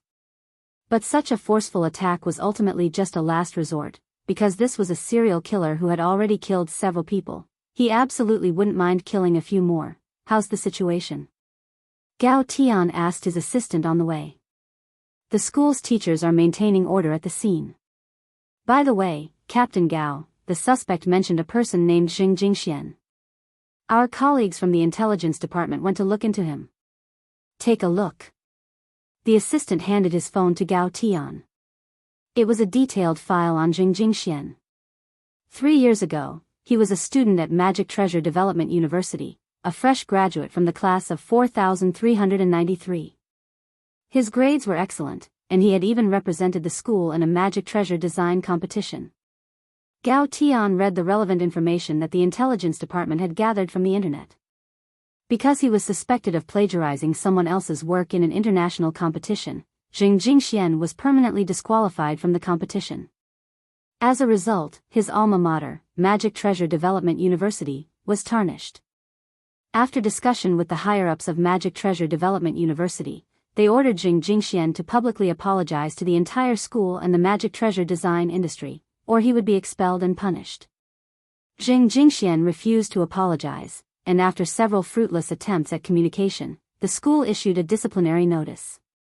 When the courier delivered the notice to Xing Jingxian's rental apartment, he discovered that he had already committed suicide by detonating his golden core. Reading up to this point, Gao Tian rubbed his chin. So that's what happened. In fact, this incident had caused quite a ruckus back then. Gao Tian vaguely remembered that the news that year had been overwhelmingly denouncing Xing Jingxian. The only thing missing was someone pressing his head down and forcing him to apologize. After Xing Jingxian's death, the incident didn't stop there. Online media outlets wrote articles about how Xing Jingxian was so ashamed that he couldn't bear the pressure and had committed suicide to escape punishment. Then, the netizens' comments on Xing Jingxian began to change. Those who had been clamoring to bring him to justice and wanted nothing more than to hang his corpse on the pillar of shame in history began to sympathize with him, wondering if there was some inside story. But then, in less than a week's time, the voices on the internet had disappeared without a trace. No matter how popular it was, it couldn't last more than 7 days. This was Gao Tian's understanding of the modern internet. I remember this case, but I only learned about it 3 years ago. I don't have the right to intervene in this matter. The final police investigation showed that Xing Jingxian had indeed committed suicide, and a suicide note was found in his home. After identification, it was indeed Xing Jingxian's notes. Gao Tian sighed. He didn't expect that after so many years, he would personally come across this case.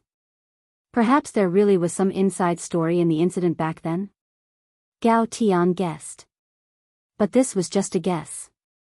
He didn't have any proof, and he needed to find more evidence to corroborate the facts back then and restore the truth of the incident.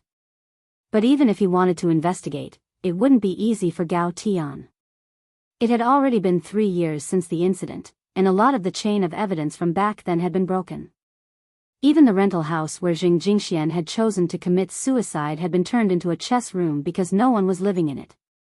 After Gao Tian finished reading the information, he handed the phone back to the assistant on the side, who said, all in all, this is a student who has tarnished Magic Treasure Development University's reputation. Thus, we've initially pinpointed that the murderer in this murder and hostage case may have been Xing Jingxian's parents who started this case out of revenge. After a preliminary investigation, Xing Jingxian's parents divorced before his death because they couldn't stand the online abuse. We've already contacted his mother, who is building a relationship with a new boyfriend out of town. We've already asked a colleague out of town to verify the situation, and it should be close to the truth. As for Xing Jingxian's father, we're still investigating and can't completely eliminate him from the list of suspects. We have to find his father. Gao Tian nodded. Judging from this incident, Xing Jingxian's parents were the most likely suspects. Of course, Gao Tian couldn't completely agree with what his assistant had said. Although Xing Jingxian was undoubtedly a pillar of shame in the Magic Treasure design industry, who knew what the truth was like back then? When we arrive at the scene later, don't insult classmate Zheng in such a way as to provoke the criminal, got it? Gao Tian instructed. Yes, Captain Gao. The accompanying police officers all nodded. What are the criminal's current demands? A little lower. He wants a ransom of 3 million. He's only asking for 3 million for so many hostages. Gao Tian felt that there was something wrong with this suspect's head. But he suddenly remembered something. The prize for first place in the magic treasure design competition that classmate Jing Jingxian had participated in back then seemed to have been 3 million. Was this a hint from the criminal to them? Gao Tian felt that things were vaguely becoming interesting. This criminal really was here because of the competition back then, and perhaps he was relying on justice to expose some inside story. But as far as Gao Tian was concerned, this was very stupid. Whether or not there was a secret behind the competition back then, even if there really was an insider behind the scenes, that wasn't a reason for this criminal to kill so many people in a row. The cultivation world was now on the path of the rule of law, and since it was a country governed by the law, it naturally had to follow the heavenly Tao. The weapon used to expose inside stories was the law, not private punishment. Gao Tian would go all out to investigate what happened back then, but he would also arrest this heinous criminal who had killed so many people in a row and hand him over to the law for punishment. Second, he wants Principal Zhou Dongye of Magic Treasure Development University to release the live video of the Magic Treasure Design competition that year. But because it's been a long time, Principal Zhou says that this request can't be fulfilled for the time being. He still needs to communicate with the organizing committee and get permission before he can bring the video to the scene, but the criminal doesn't accept Principal Zhou's opinion. He wants Principal Zhou to release the video within half an hour, or else he'll have to kill a hostage every half an hour. And? Gao Tian's expression turned cold. The third and final condition is that the criminal wants all cultivators above the Golden Core stage to withdraw from within a 10-kilometer radius, except for relevant school personnel. If they can't do it within half an hour, he'll blow up the auditorium.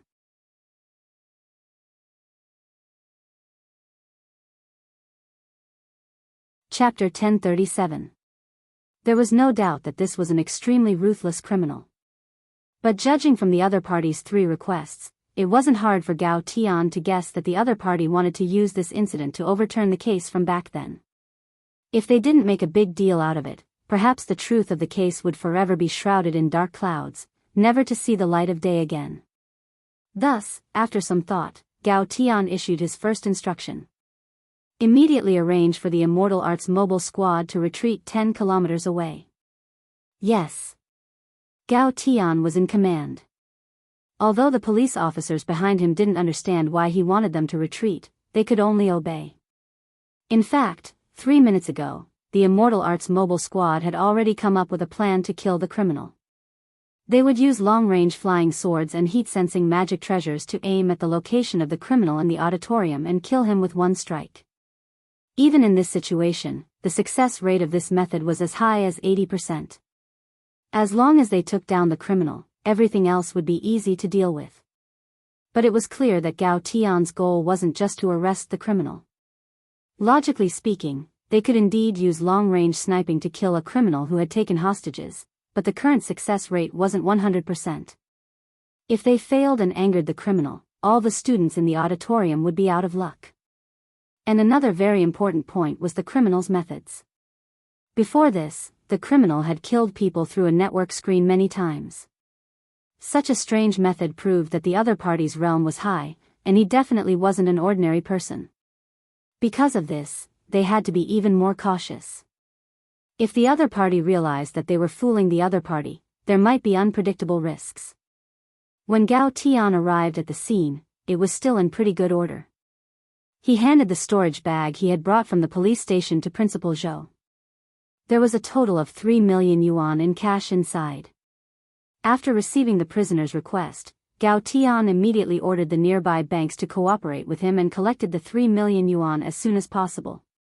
The other party's goal was just to get a plan, and the cash extortion was just a formality. Thus, Gao Tian estimated that the risk of the bank losing 3 million yuan was very small. Of course, even if they did lose money in the end, it would be the insurance company who would pay for it. After entering the cordon, Gao Tian suddenly noticed that Little Silver and the green-furred dog he had seen before were also inside, and he was startled. "Why are you here?" The police officers and teachers on the side were also very helpless. They had already evacuated according to Gao Tian's instructions, and didn't leave anyone at the Golden Core stage or above. But Little Silver was from the Office of Strategic Deception and needed a team leader, and they couldn't order him around at all. "I was just passing by for a bit, and then I just happened to see the commotion," Little Silver said, then whispered to Gao Tian, "Don't worry, the green-furred and I have concealed our auras. They won't be able to tell." Gao Tian, the truth was that Little Silver wasn't worried at all that this murderer would care about it. The other party had asked those at the Golden Core stage and above to evacuate. But Little Silver and Loopy Toad were holy beasts and he was a quasi-holy beast. The ones retreating were humans. What did that have to do with the holy beasts? Principal Zhou Dongye heaved a sigh of relief at Gao Tian's appearance, but the situation in front of him was still extremely tense. "Can you send the video over in half an hour?" Gao Tian asked. Principal Zhou Dongye was taken aback. He nodded as cold sweat trickled down his forehead. "It should be possible, Principal Zhou. I need a definite answer." "Sure." After Principal Zhou Dongye finished speaking, Gao Tian's gaze turned to the small auditorium inside. "Sir, have you heard Principal Zhou Dongye's words clearly? Now, why don't we talk about the purpose of your actions?" For a very long time, there was no reply from the person inside. Then, in the next moment, a picture was publicly projected on the LCD screen outside the auditorium. It was a blueprint for a magic treasure, a pill furnace. The entire cauldron was greenish-gray in color, and its surface was decorated with jade and silver beads. The bottom of the cauldron was designed with spiral legs, and each spiral leg had 128 vents that were invisible to the naked eye, which could minimize the internal pressure produced during the refining process.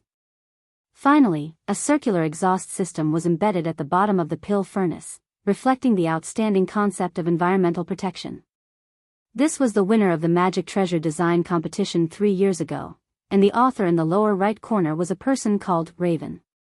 In fact, Raven didn't represent a person, but the code name of a famous studio. The person who had founded Raven's studio back then was Fu Fusheng, who had graduated from Magic Treasure Development University and was in the same class as Jing Jingxian. The signature in the lower right corner of this spiral jade furnace design blueprint was the name that classmate Fu Fusheng had signed to promote the studio after winning the competition back then. "Fu Fusheng," Gao Tian murmured. "Fu Fusheng, who is this?" Little Silver asked. "The creator of Raven Studio, a famous Magic Treasure Design studio in the industry." Classmate Fu Fusheng, who graduated back then, was in the same class as classmate Jing Jingxian, and they were both outstanding talents in the same class, said Gao Tian.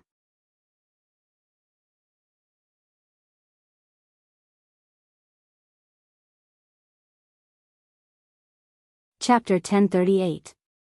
Before this, Gao Tian had brought people to interrogate Lin Shiyao about the situation, but he didn't expect Lin Shiyao to have some kind of connection with this case. He gave his assistant a look, and the assistant hurriedly ran down to contact his colleagues in the intelligence department to search for information on Lin Shiyao. Lin Shiyao clenched her fists. She looked unusually nervous after Jing Tianxiang's question, and even her breathing grew heavier. Under the gazes of the surrounding teachers and nosy students, Lin Shiyao slowly walked forward with Gao Tian's help. "Classmate Lin Shiyao, do you know why I called you out?" Father Zheng lowered his voice as much as he could to keep it as gentle as possible. In fact, whether it was Little Silver, Loopy Toad or Gao Tian, they could all feel the uncontrollable tremor in Father Zheng's throat. It was as if he had been waiting for this for a long time. Naturally, Father Zheng was extremely agitated, but he restrained himself and did his best to maintain the emotions in his heart so that they wouldn't explode. A person was at their weakest when they were venting their emotions, so Father Zheng could only endure it. He didn't want anyone else to find any opportunity before the truth of the matter came to light. Lin Shiyao was clearly hesitant about Father Zheng's question. She had been obsessed with her studies for the last few years in order to avoid the matter between her and Jing Jingxian. She had been living on tenterhooks, and had never expected the day the truth would come to light so soon. Classmate Lin, you can refuse to answer this criminal's question. Headmaster Zhou Dongye stepped forward again. Principal Zhou, if you interfere with this matter again, I will issue an arrest warrant for you and arrest you for the crime of disrupting order. Gao Tian glanced at Principal Zhou. Principal Zhou's face darkened, and he stepped back. Lin Shuyao could be considered a celebrity at Magic Treasure Development University.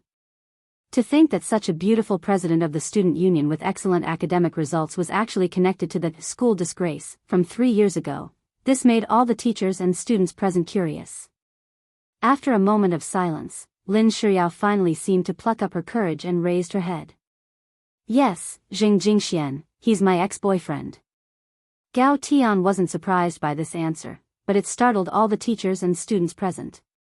Father Zheng, can you tell me when you broke up? Lin Shuyao said, after the Magic Treasure Design competition, Jingxian broke up with me. Very good, student Lin Shuyao's words are very honest. At least until now, you haven't lied to me. Father Zheng nodded. Then, student Lin usually has the habit of imitating beautiful handwriting. Lin Shuyao's eyes were already red. Yes, this is my hobby, Father Zheng. Next, Lin Shuyao, please answer my last question. Jingshuan's will was written by you, Lin Shuyao? What? All the teachers and students present were stunned. Student Lin, why didn't you say so back then? Principal Zhou Dongye's voice also trembled. Lin Shuyao's heart was on the verge of collapse. She said while crying, after the plagiarism incident in the competition was exposed, Jingxian suffered retaliation. His arms were broken. Then, he came to me and asked me to write a letter of apology for him. I didn't expect that this letter of apology would become his will. Very good. Father Zheng was very satisfied with Lin Shuyao's answer. He had already investigated these facts a long time ago. Now that he had Lin Shuyao say it herself, it was only to prove it in front of everyone. Classmate Lin, I will remember your feelings for Jingxian. Thank you. Jing Tianxiang, what the hell do you want? Principal Zhou roared. Principal Zhou Dongye, don't be anxious. The next question is for you. I also hope you can answer truthfully. If you answer a single question incorrectly, I can't guarantee the safety of the hostages here. The corners of Principal Zhou's mouth twitched. He was the principal of a cultivation institution of higher learning, and no one had ever dared to argue with him in this school. Gao Tian gazed at Principal Zhou's gloomy face. In his academic career, Principal Zhou had always believed in not competing. He was a very cautious person in his daily life. After the Magic Treasure Design plagiarism incident 3 years ago, Principal Zhou was the first person to stand up and apologize to the public on Zheng Jingshuan's behalf. It was precisely because of this that Principal Zhou Dongye hadn't been affected by the incident back then, and had instead gained the image of an impartial and good principal. But since you've caused such a ruckus today, Gao Tian knew very well that the truth behind it wasn't as simple as it seemed back then. Father Zheng sneered on the broadcast and asked, Principal Zhou, let me ask you, after the incident, did you personally verify it? The cultivation police will investigate and verify it. I don't have the right to interfere. Very good, I understand what you mean, Principal Zhou. Father Zheng was silent for a moment before he continued. Does that mean you didn't even watch the video of the competition in its entirety, Principal Zhou? The police have already publicized all the evidence. What difference does it make whether I check it or not? It's just a waste of time. Since Principal Zhou didn't personally intervene in every matter, and just because of the condemnation of the public, you pushed an outstanding student into the public eye and forced him to apologize for something he didn't do. May I ask, Principal Zhou, is this what a principal should do? Principal Zhou, you don't have to be in a hurry to refute me. I have sufficient evidence to prove Jingshuan's innocence. At this point, Father Zheng controlled the LCD screen in the school square to show a chart of the relationship between the legal representatives of a company. This was the behind-the-scenes legal representative and the main staff of the famous magic weapon design studio, Raven Studio. Among them, Papa Zheng highlighted a person named Lu Yi. Principal Zhou, do you still recognize this name? Lu Yi, this is my disciple. What's wrong? Is there a problem with Lu Yi? Of course, Principal Zhou's disciple is amazing. Back then, Lu Yi was also a gold medalist at Magic Treasure Development University. As early as his sophomore year, Principal Zhou had taken a fancy to student Lu Yi's talent and took him in as a closed-door disciple. Later, Fu Fuxing appeared and gave Lu Yi the idea of forming a studio and working together to build a brand. Thus, student Lu recruited people from all over the school and took in all kinds of magic treasure design talents. Student Fu Fuxing and my son Jing Jingxian both received invitations from student Lu Yi. Father Jing unhurriedly told the story. Student Lu made a name for himself and established Raven Studio. Later, after recruiting student Fu, he pushed him to the position of CEO of the studio, while he himself retreated behind the scenes to take on the role of legal representative and company PR. Principal Zhou, don't you think it's strange? What on earth are you trying to say? Principal Zhou gritted his teeth. What I want to say is actually very simple. Zheng Tianxiang said coldly, I want to say that student Lu Yi actually doesn't have any real ability. All the magic treasure designs he made in university, including the designs he submitted to the competition, were all based on my son Jing Jingshuan's high school work, including that plagiarism case 3 years ago. Tianjin.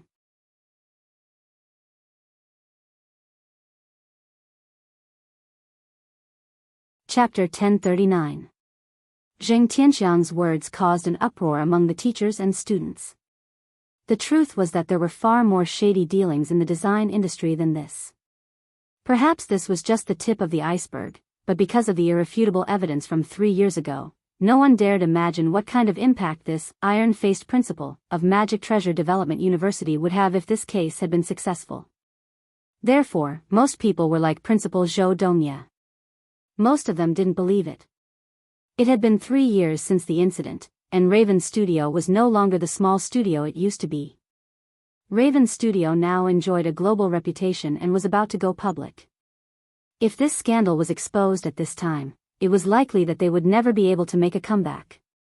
Father Zheng, since you say that, what evidence do you have? A university teacher stepped forward of his own accord. Zheng Tianxiang's lips curled up. He had been waiting for this for so long. Things had already come to this point, and it went without saying how important the truth was. What Zheng Tianxiang wanted to do at the very beginning was to draw attention to this incident with his actions. But there was one thing. Zheng Tianxiang didn't kill anyone. When Zheng Tianxiang arrived at the scene, he discovered that the dead students had already been murdered. The dead alchemist was the witness who had exposed the plagiarism case back then. Although Father Zheng hadn't obtained direct evidence yet, this coder was the person who had led public opinion online back then. Without knowing the truth, this student, who was an alumnus of the same year, had spread all kinds of rumors online as a bystander. In the end, he had blamed the online violence on Jing Jingxian. As for the female live streamer, she was student Fu Fuxing's ex-girlfriend in university. These 3 people were crucial witnesses, but they were all dead by the time Father Jing arrived. Of course, the most unlucky person was still student Shen Guangrong. When the suspect had been attacking student Shen Guangrong, Father Zheng had used his strength to lend a helping hand from the screen and stop the murderer. Father Zheng speculated that student Shen Guangrong was very likely a random target the murderer had chosen to mislead the public. That way, the police might not be able to link this case to the Magic Treasure design plagiarism case from 3 years ago. Father Zheng actually already had an idea who the culprit was. Father Zheng vaguely sensed that there was an insurmountable abyss waiting for him ahead. He didn't know what he would face if he continued to investigate further. But Father Zheng was well aware that he was a father. Since he was a father, he had to do what he was supposed to do, redress his son's grievances. When Father Zheng walked out of the broadcasting room, the students in the auditorium, as well as the teacher who had given the lecture earlier, had already calmed down from the initial panic. So far, everything Father Zheng had done really made it impossible to associate him with this vicious serial killer. Most of them were just observing. During their public lecture in the auditorium, a shadow suddenly jumped out of the big screen and finally materialized into Father Zheng in front of them. Father Zheng was very strong, the moment he appeared, everyone in the auditorium was bound by the power of this shadow and couldn't move. Then, Father Zheng got the female teacher to cooperate with him and take away all the students' phones. He also activated the barrier inside the auditorium to block any possibility of telepathic magic informants. Then, the scene before them happened. Father Zheng slowly walked out of the broadcasting room. He walked up to the dais, stood at attention, and bowed deeply to everyone. "Teacher and fellow students, I'm sorry to have startled you. Please stay with me for a while longer to do what a father should do." Father Zheng bowed again. The students and teachers in the auditorium were unusually cooperative. They were new students this year, and although they had heard about the plagiarism case back then, they hadn't personally experienced it. At that time, they had been so busy with the college entrance examination that they hadn't had time to care about the comments online. This was also the reason why Father Zheng had chosen to kidnap this batch of students. They were a relatively neutral party, and their opinions on this matter were more from the perspective of the onlookers. On the other hand, Father Zheng also needed direct witnesses. The witnesses he had been looking for had all been eliminated. Since there was no longer any testimony from back then, Father Zheng had to find a new batch of witnesses. "Now that things have come to this, are you still hiding? I still have a lot of evidence on hand. If I play it all, you'll probably spend the rest of your life in prison, won't you?" Father Zheng stood with his hands behind his back. He was dressed in pitch-black ancient clothes, and when he released his aura, it fluttered even though there was no wind, naturally giving off the air of a master. After the plagiarism case, Father Zheng had been looking for evidence all this time. It had been an extremely difficult process, and the person behind the scenes was wearing down all the evidence bit by bit. The results of Father Zheng's years of painstaking work had already been released just now. If the witnesses were gone, he would create new ones. If the evidence was gone, he would create new ones. As Father Zheng said this, he could already sense that the person he was looking for had already arrived in the auditorium without anyone knowing. This kind of silent infiltration method was also the main method of the serial murders in the apartment. "Student Lu Yi, you should be coming out now, right?" "Lu Yi? Senior Lu Yi is here?" Everyone in the auditorium was astonished. This speech was also clearly heard by all the teachers and students in the school, including the police, through the public broadcast button in the broadcasting room. "It's impossible for Lu Yi to kill anyone. He doesn't have that kind of ability. Zheng Tianxiang, don't make irresponsible accusations."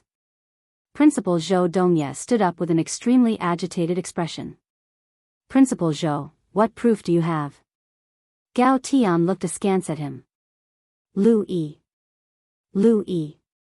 It's impossible for him to commit a crime. That's because his golden core was completely removed the year he entered university because of a myoma. That is to say, it's impossible for him to cast any spells. Even his strength is much weaker than that of a normal cultivator. The 3 dead students were all at the golden core stage, and Lu Yi couldn't beat them at all. So he can't be the murderer. Principal Zhou Dongye said agitatedly. "Is he not the murderer just because he can't use spirit energy?" Father Zheng laughed. "Principal Zhou Dongye, it's really sad that you're still lying to yourself even now. Even if you can't use spirit energy, as long as you have a powerful enough rechargeable magic treasure, you can still commit murder. In my son Jingshuan's high school work, there was a design for a magic treasure that could move between screens and kill people without leaving a trace. Student Lu Yi stole this design and developed it. I want to ask Student Lu Yi, after stealing so many of my son's designs, have you paid the copyright fee?"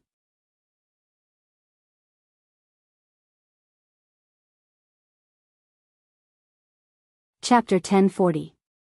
Father Zheng's question was loud and clear. No one thought that the magic treasure plagiarism case that had rocked the whole country 3 years ago would actually see the light of day again under such circumstances.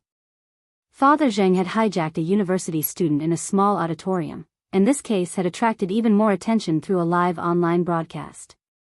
The cultivation police wanted to block the news, but it was already too late.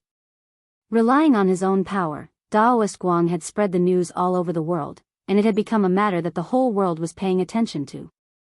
As the big brother of the live streaming platform, Daoist Guang now had a huge number of light chasers behind him. Of course, apart from Wang Ling's secret greeting, the reason why Daoist Guang had chosen to live stream this incident was that he wanted to use this incident to let more people know the truth of the case and reflect on it. Student Jing Jingxian couldn't stand the strange gazes, and died in humiliation amidst everyone's curses. He had chosen to commit suicide to defend his last bit of dignity. If you haven't experienced it yourself, please don't judge anyone or anything lightly, Daoist Guang said to his audience in the live stream room. What had really killed student Jing Jingxian wasn't the plagiarism case itself, but the human nature reflected in it. It could be said that the netizens who had gone with the flow without any thought or investigation had pushed student Jing Jingxian into the true abyss. After Father Jing revealed the possibility that Lu Yi had committed the crime, the auditorium fell silent. Lu Yi still hadn't shown himself, but Father Jing knew very well that he was here. He was lurking in the dark as he pondered his next move. All these years, Lu Yi had retreated behind the scenes and used stolen works to package himself as a genius in the eyes of the world. If he impulsively stepped forward at a time like this, with such a high reputation and achievements, everything would be over. Father Zhang was waiting for Lu Yi to come forward and admit his mistake. But it was very clear that this person, who had been blinded by his reputation, wouldn't show himself so easily. I know, student Lu Yi, you're already here. Even if you don't want to admit it, what I said is the truth. Father Zhang stood with his hands behind his back, his expression indifferent without the slightest hint of nervousness or panic. Father Zhang smiled bitterly. To be honest, Lu Yi, I don't blame you. Because I won't blame a person without talent. In the past, when Jing Xian was still alive, I was always against him engaging in the field of magic treasure design. The waters of this field are too deep, and I was worried that he would fall into it sooner or later. But your appearance, Lu Yi, at least proves that Jing Xian is a genius, right? Father Zhang looked up at the ceiling and sighed. After the plagiarism case, Jing Xian talked to me. He talked about how the people around him had changed after the murder. Before the murder, he had been the center of attention at school. But after the case, he was looked down upon and criticized wherever he went. Even his best friends began to keep their distance.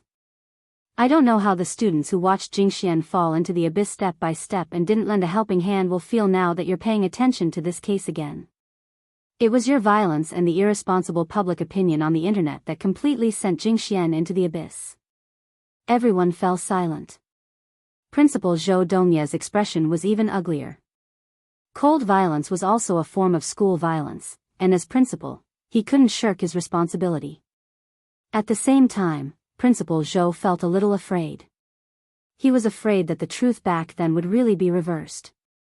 What's more, he never thought that his incorruptibility back then would actually harm his own student with his own hands.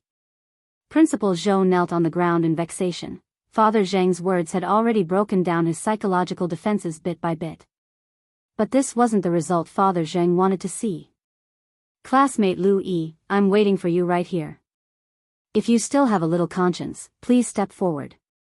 Father Zhang stood on the podium in the small auditorium like a priest praying. He had never hoped so much for that person to step forward on his own. He was well aware that his son Jing Jingxian was already dead, and there was no point in dwelling on death and resurrection. He just wanted an apology. At the very least, his son's soul could rest in eternal peace. After waiting for another 5 minutes, Father Zhang's expression gradually turned grave. For now, it was really too much to ask for an atrocious sinner to apologize. Whether it was a homicidal maniac who attacked an innocent female university student abroad or a shameless pervert who attacked young children, their hearts were twisted for all sorts of reasons. They rationalized their repulsive actions as self-consolation, shamelessly believing that this was what the world owed them. It was precisely because of this that they had never truly regretted their actions. In the depths of their hearts, they believed that this was nothing more than a form of compensation from the heavens. Father Zhang had always felt that when this sort of scum of society was exposed in the news, their faces shouldn't be censored. Instead, their ugly deeds should be exposed to the light of day, so that the world could clearly see their twisted faces. Father Zhang's original intention was to expose the truth of the matter. He didn't want to hurt anyone, not even Lu Yi. What he needed was for Lu Yi to repent and turn himself in. But now, it seemed that it would be very difficult to expose the truth of the matter if he didn't use some special methods to bring Lu Yi to justice. Elsewhere, Gao Tian had already ordered the intelligence team to obtain all the latest information on Father Zhang. A lot of the information actually hadn't been updated and was old.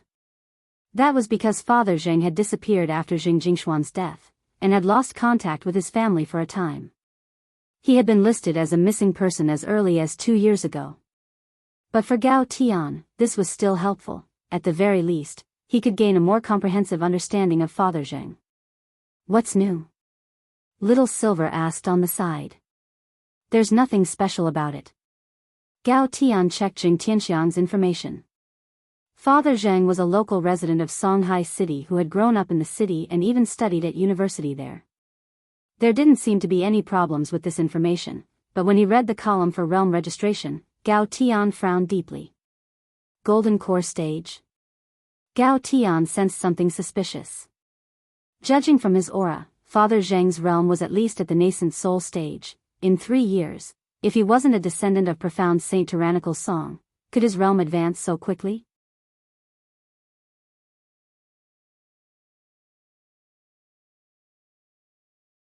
Chapter 1041. Modern cultivation society didn't lack fortuitous encounters, and many cultivators could often use all kinds of fortuitous encounters to raise their realms in a short period of time, but this kind of increase wouldn't be too abnormal. Furthermore, it would often be a small increase. In the Cultivation Encyclopedia, this kind of small increase in realms over a short period of time had a special term, minor sublimation. But Father Zhang's situation was clearly different. To achieve this kind of major leap in realms, it usually had to be related to banned drugs or forbidden spells. How can someone advance so quickly if they don't increase their realms? It's not like they're writing. Gao Tian stared at the report and started to re-examine the matter in his heart. So far, Father Zhang hadn't harmed any of the hostages, but whether or not he had, hostage-taking had already become a crime. It was like some criminals who held a knife to a person's neck, but actually didn't dare hurt them at all. Murder was a serious crime, and these criminals didn't dare take the risk lightly. Unless they had no other choice, a hostage-taker usually wouldn't choose to hurt a hostage, as that would be too extreme. As for the police, in order to protect the hostages, they had to consider the criminals' needs as much as possible when rescuing them in order to lower their psychological defenses. But there was one exception to these conditions, and that was a special regulation the cultivation police had for kidnapping cases. Is there a problem with an abnormal increase in realms? Little Silver asked suspiciously. Actually, he didn't really understand this situation. After all, he had seen for himself how heaven-defying his master Wang Ling was. At the beginning, Master Wang Ling's realm would increase by 1 level every 2 years, but this rate of increase was now accelerating, and the intervals between realms were getting shorter and shorter. It was precisely because of this that Little Silver was well aware that his master was looking for a way to perfectly control his strength. Of course, Wang Ling's situation was actually a little different from Father Zhang's. Wang Ling was born with it, while Gao Tian had already determined that Father Zhang might have cultivated some kind of forbidden spell or taken some banned drug. It's over. Gao Tian broke out in a cold sweat as he stared at the report. If this goes on, there's a very high chance that Father Zhang will be directly shot dead by the special regulation. Is it illegal to increase one's realm too quickly? Loopy Toad asked. It's not illegal to grow fast, but if you grow fast and take hostages, it's dangerous to make such risky moves. Gao Tian's expression gradually turned solemn as he explained to Little Silver and Loopy Toad, if there's an abnormal growth rate, there's a 95% chance that it's because of forbidden drugs or forbidden spells. The reason why forbidden drugs and forbidden techniques are included in the list of forbidden drugs is because cultivators will cause great harm to their bodies and even their minds after cultivating. Deliberately cultivating forbidden techniques and causing harm to others is 100% criminal responsibility. In our world, even the mentally ill will be punished for their crimes. Also, if a mentally ill person breaks the law, his or her family will also be implicated. If his or her family fails to properly supervise him or her, they will also be prosecuted. Gao Tian explained the current situation. All in all, the current situation was not optimistic. Whether it was taking forbidden drugs or cultivating forbidden techniques, no one could guarantee that a cultivator's mental state could be stabilized after trying these two actions. What Gao Tian was most worried about now was that the higher-ups would notice the abnormal growth in realms in the data, and directly direct combat operations to forcefully attack and kill Father Zheng. When that happened, the situation would definitely become chaotic, and the truth of the case from 3 years ago might be drowned out in the chaos once more, until it was finally left unsettled. Whether it was the hostages being injured or Father Zheng being prevented from revealing the truth, Gao Tian didn't want to see either. Elsewhere, in the Cultivation Police Headquarters office, Chief Xiao slapped the table. "Tell me. What on earth is going on now? Why hasn't the Immortal Arts mobile squad made a move yet? What the hell are they doing? The murderer who's taking hostages is advancing at an abnormal rate, which clearly shows that there's a problem. If the hostages are harmed because of a forbidden spell or forbidden drug, who can bear the responsibility?" On the side, the police assistant wiped his sweat and comforted him. "Chief, don't be angry. Most netizens are now focusing their attention on the case from 3 years ago again, because the suspect Jing Tianxiang hasn't harmed the hostages yet. If we make a move now, it might cause public outrage. I'm sorry for my bad attitude, I apologize first. But the higher-ups are also putting a lot of pressure on us for this case. I hope we can solve it as soon as possible." Chief Zhao rubbed his brow and took a deep breath. "Who's in charge of this case?" "It's Superintendent Gao Tian, who was recently promoted." "Chief Zhao, you even signed off on it before." "Oh, it's him. I remember." Chief Zhao nodded. "Comrade Gao Tian has always performed well. If he's in command at the scene, I might be a little more at ease. There shouldn't be any problems. Furthermore, Team Leader Little Silver from the Office of Strategic Deception is also at the scene. Team Leader Little Silver's realm is profound, and his assistance is double insurance. The Office of Strategic Deception's team leader is also there? That's pretty stable." Hearing this, Chief Zhao instantly heaved a sigh of relief. He unhurriedly picked up the cup in front of him, blew on it a few times, and then took a big sip of tea. "Oh, by the way, Chief Zhao, I just received news that Director Audiobook is on his way." "Pooh." Chief Zhao spat out a mouthful of tea at the assistant in front of him. "What's he doing here?" "I heard he's passing through the area." Director Zhua is also the team leader of the Office of Strategic Deception's supervisory team. With 2 team leaders here, it should be triple insurance. Chief Zhao. Triple insurance my *SS. Chief Zhao, you don't look too good. Do you have a problem with Director Zhua? After saying this, the assistant realized that he had said something inappropriate, and hurriedly covered his mouth. Chief Zhao glanced at the little assistant in front of him. "Let me ask you, who arrested the old devil a few months ago?"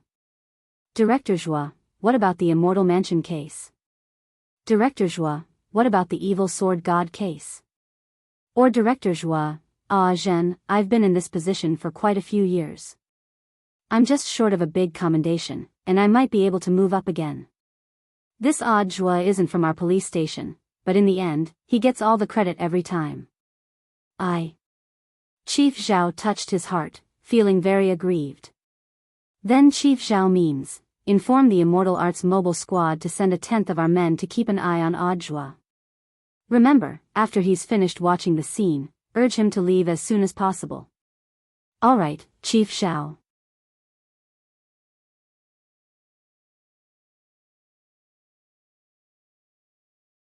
Chapter 1042. Number 60 High was already in the process of being promoted to a key city high school. Although the fragments of the Jade Scroll of school history were still being collected, like all the other key city high school candidates, the general administration of 100 schools had to go through the necessary procedures, and Zhua had to personally approve and sign it. Today, Audiobook had originally planned to visit the summer campus construction team in charge of number 60 High and several other candidate high schools. In the end, he had only been halfway there when Secretary Dakong directly called his cell phone. Little Josie, there's a problem at Magic Treasure Development University. It seems that the Immortal Arts Mobile Squad has been mobilized. There's a police officer called Gao Tian handling the situation at the scene. Go over and take a look, said Secretary Dakong. Old leader. I'm busy meeting with the school construction team. Since a police officer has already gone, it doesn't matter if I go or not. Audiobook wiped at his sweat. He was mainly afraid that if he went over, he would inexplicably gain another merit after the case was closed. Chief Zhao at the police station had already been unhappy because of the old devil and the master of Immortal Mansion, so Audiobook felt that it was indeed a little inappropriate for him to interfere with the normal work of the police station. But Secretary Dakong didn't think so. Little Josie, you're wrong. The general administration of 100 schools is in charge of all schools, including universities. The police station is in charge of hostage-taking, but the general administration of 100 schools is in charge of improving academic discipline. Most of the public opinion online now has a lot to say about the plagiarism case from 3 years ago. You're in charge of improving academic discipline, while the police station is in charge of rescuing the hostages. There's essentially no conflict. Audiobook, we need to strictly rectify and deal with the problems of school violence and academic fraud. I've already decided on the case from 3 years ago. I've now specially approved the documents for you to be the chief commander of the investigation. Audiobook, already approved? I haven't received the documents yet. They should be on the way. Holding the phone in one hand, Secretary Dakong glanced at the time on the computer screen before he said to Audiobook, Little Josie, you should be in the car, right? Yes, Zhong Lang is driving. Audiobook nodded. Open the window, said Secretary Dakong. All right. Audiobook obeyed. Just as he did so, a document flew directly in through the window like a hidden weapon. A courier on a flying sword greeted Audiobook in a very handsome manner. Director Zhua, your express delivery has arrived. Remember to give me a 5-star rating.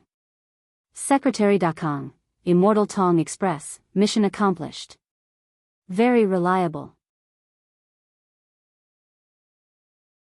If we let them deliver the packages, we definitely won't have to worry about sending the packages to other places by mistake like the Federation Express did.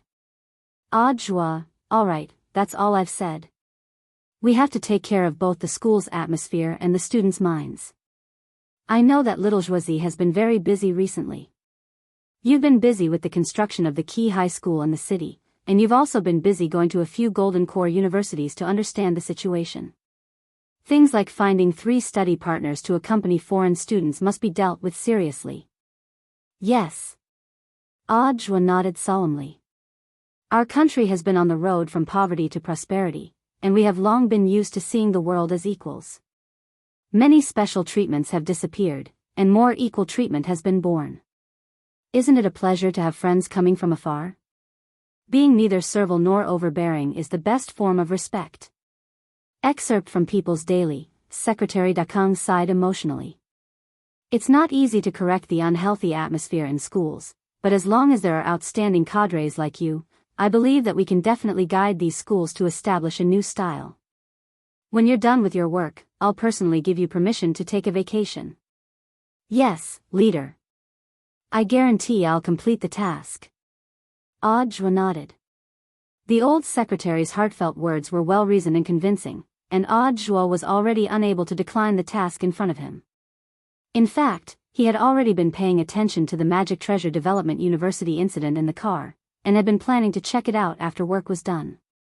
Little Lang, change your route to Magic Treasure Development University. The old secretary personally arranged this task, Audiobook said from the back of the car. Then what about the school construction team? We've already arranged a time. I'm going to deal with Magic Treasure Development University. I'll leave the school construction team to you. You've been working for me for so long, I believe in your abilities. Also, pay attention to the materials, and don't cut corners. If anything goes wrong, I'll hold you responsible. I have high hopes for you. Yes. I guarantee I'll complete the task. Zhong Lang nodded solemnly in the same tone as when Audiobook had spoken to the old secretary earlier. And then, there was no then, when Zhong Lang sent Audiobook to the scene, all the police officers present couldn't help wiping at their cold sweat when they saw him arrive. You go. I don't dare offend Director Zhua. Is this guy full? Then offending Chief Zhao is enough? Of course not, then you go. F***K, why should I go? Audiobook was about to find someone to understand the current situation when a deputy captain was pushed forward by the police officers.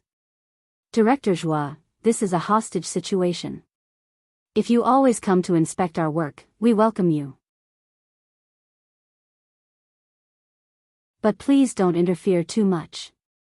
What do you mean by interfere too much? Audiobook smiled.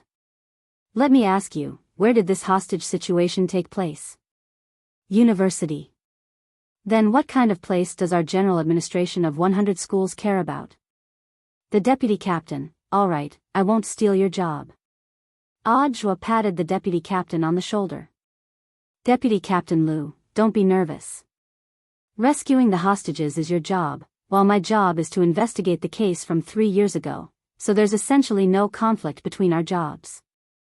After saying that, Audiobook slapped the document signed by the old secretary on Deputy Captain Liu's chest. This is a document signed by Secretary Dakang of the Alliance of 10,000 Schools himself, requesting that I thoroughly investigate the plagiarism case from 3 years ago. If there are no objections, I don't think Chief Zhao's side will either. Deputy Captain Liu took the document with trembling hands, and all the courage he had felt when he had spoken just now was swept away in an instant. Audiobook, so, what's the situation? Deputy Captain Liu, there hasn't been any movement for some time. The hostages aren't in danger for the time being. But the Immortal Arts Mobile Squad is ready to fight. Considering that the suspect's realm growth rate is abnormal, it's possible that he has taken forbidden drugs or cultivated forbidden spells, which can lead to mental instability.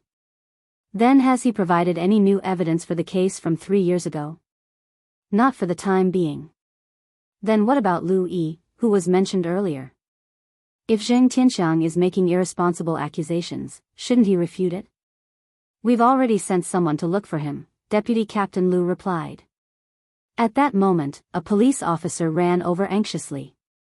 Deputy Captain Liu, something happened. What happened now? We found Liu Yi. He's in his own house. Bring him here. He's already dead. He died in exactly the same way as those people in the apartment. Want to make it so that the dead can't testify? Audiobook felt that this case had become interesting. The current situation was already very clear. Apart from Father Zheng, there was a second force working hard on the case from back then.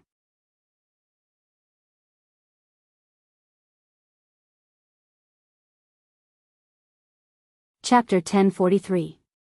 Liu Yi had been killed at home in exactly the same manner as those Magic Treasure Development University graduates at Divine Leisure Apartments. They had all died without any obvious signs of an invasion. This person had been very skillful and killed in one blow. Whether it was in terms of strength, motive or method of invasion, combining the above 3 points, Father Zheng was undoubtedly the prime suspect. For the time being, this matter was still in the hands of the police and hadn't been made public, because it was really too strange. Almost all the key figures in the plagiarism case from 3 years ago were dead. If Father Zheng had really come purely for revenge, there was no need at all for him to specially plan and organize this hostage-taking drama to publicize what had happened 3 years ago. He just needed to kill all the targets of his revenge behind the scenes. So, the current situation was very clear. This was framing. After hearing the news that Liu Yi had been killed, Gao Tian, Little Silver and Audiobook had a tacit understanding that this was the case. But they had no idea at all what this second force behind the scenes was. In the small auditorium, Father Zheng broke out in a cold sweat. He had been waiting for Liu Yi to step forward on his own. After waiting for a long time for Liu Yi to show no signs of remorse, he had been about to circulate his qi and use a spell to directly capture Liu Yi on the other end of the screen and interrogate him on the spot. In the end, when Father Zheng's spiritual senses penetrated Lu Yi's home, he saw that Lu Yi was already dead in front of his computer. His throat had been directly slit open, and blood sprayed out onto the ceiling. Drops of blood formed beads on the scarlet ceiling and dripped down incessantly. The scene was as horrifying as a horror movie. In a trance, Father Zheng withdrew his spiritual senses. Lu Yi was dead. The most important person in overturning the case had disappeared just like that. Father Zheng felt like it was a huge blow. Who on earth was it? Who could actually overturn the case several times in a row and make a move before he could? The power behind this made Father Zheng feel a little afraid. It was like a curse, as if an invisible curse power was thwarting his every move. If he couldn't overturn the case this time, after he went to jail, there might be no one who could help his son clear his name of this injustice that had been buried for 3 years. If he wanted to clarify, he had to choose this moment when the attention was the greatest. It was common knowledge that netizens, as a bystander, would usually only pay attention to an event for 7 days. No matter how big an event was, after a week of fermenting on the internet, its popularity would be suppressed by a new event. In the end, no one would pay attention to it. The truth was that Father Zheng wasn't necessarily as pessimistic as he imagined. One of the most important reasons was that Audiobook was here. And this was the additional effect of Audiobook's arrival. There was a 100% chance that the case would be successfully solved, and there was a 100% chance that the case would be completed.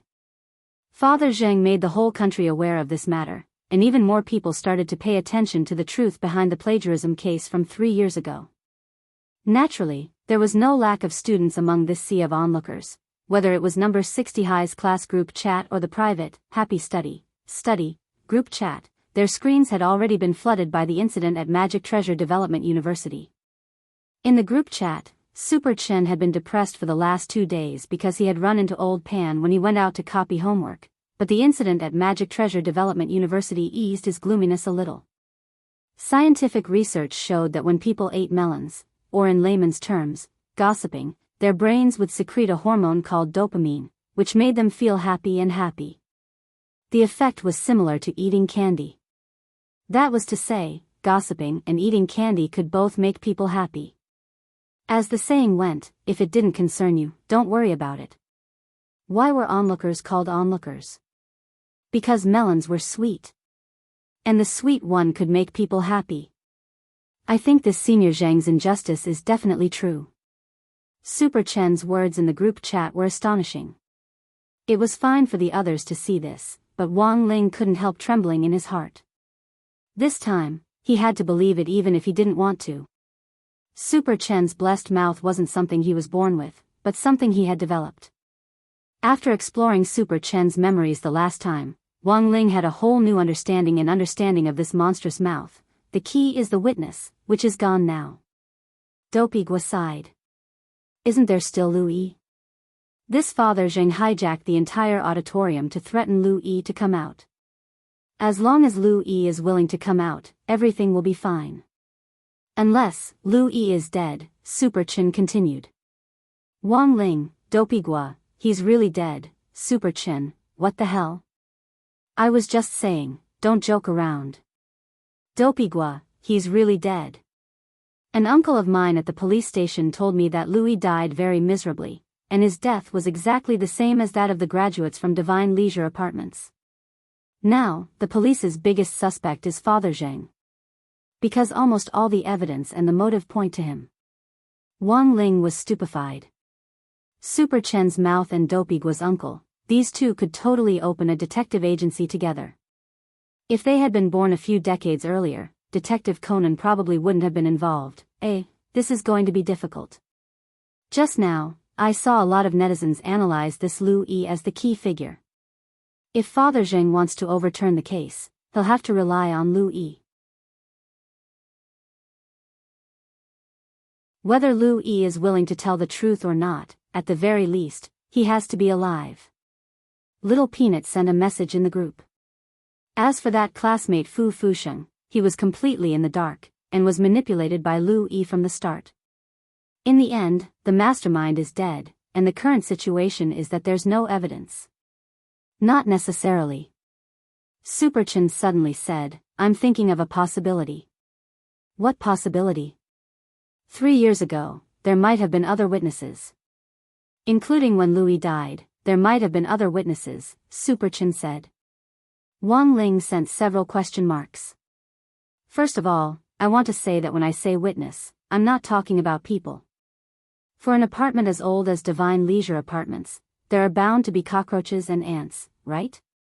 Maybe they were eyewitnesses to the crime and Lu Yi's death 3 years ago. Superchin said, I know of a spell that can communicate with living beings. Dopigua should be more familiar with this than I am. Dopigua nodded and said, indeed, a high-level pet trainer can do it.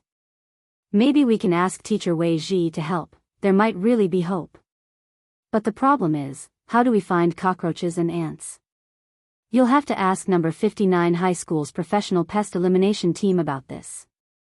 Number 59 High School's pest elimination team, don't tell me you're talking about, that's right, it's that group of cats that appeared at number 59 High School before. With that black cat as their leader, I heard that after the Spirit Sword Exchange Conference, this black cat led the way in wiping out Shadow Stream's headquarters. Since then, it has made a name for itself, and then took advantage of that momentum to start a pest elimination business, Superchin said. Wang Ling, Dopigua and Little Peanut, Superchin, I heard that with that black cat as their leader, their business now covers all the major districts of Songhai City. It's much easier for them to find cockroaches and ants than it is for us. Most importantly, they know how to hold back when catching things. Their employers hate cockroaches and mosquitoes to the bone, and many of them ask them to keep them alive. When they catch them, they'll be especially careful, and in the end, they'll give them to their employers to ravage. Wang Ling.